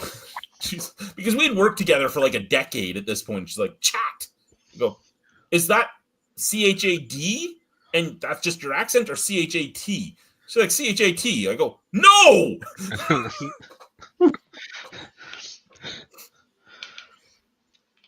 Oh, You've that's never funny. written my. I just figured it was your accent the entire time. I was like, whatever. It's whatever Eastern European country she's from, and I was wrong. Maybe it was just because you're such a chatty individual.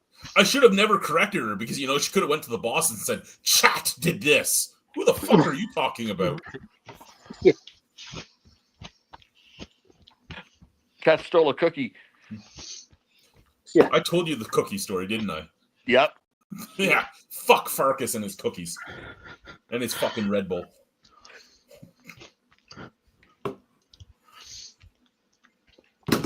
Fucking Farkas. I kind of miss the reason he was fired. She was a good lady. Yep. And the fact that everybody told him for months what was happening and he ignored it until she was dead. Yep. She, like I said, she looked like a bulldog, but my God, she was a nice lady. Yeah.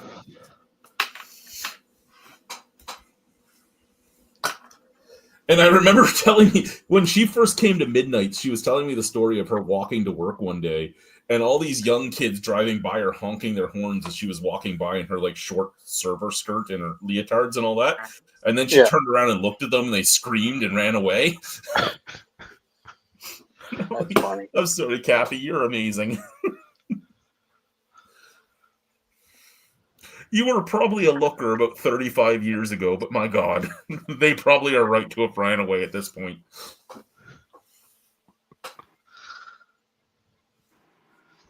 Yeah. So the back part still looks nice, just not the front She part. was this little lady, and she was like she was a little lady, and she was built like a model until she turned around and you saw the face that did all the drugs and alcohol you could imagine.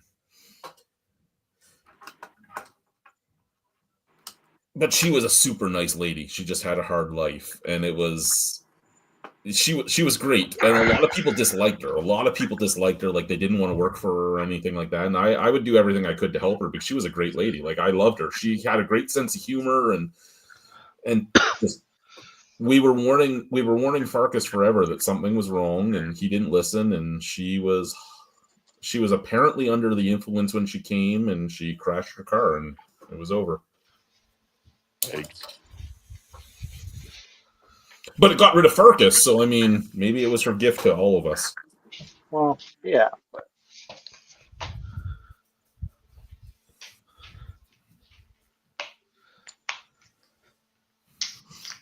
Yeah, Farkas, fuck you.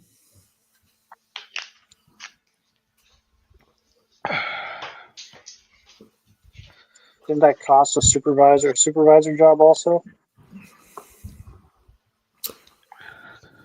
Yep. Which supervisor? The one who also is no longer on this earth. He must have went long time later then, because he was still there when I left. Sorry? Was no longer. She was never a dual rate soup ever again. Okay. Excuse me, dual rate soup. Okay, I thought you were talking about Teddy. I'm like, Teddy had nothing to do with that. No, it's another server. I don't want to drop the name on here.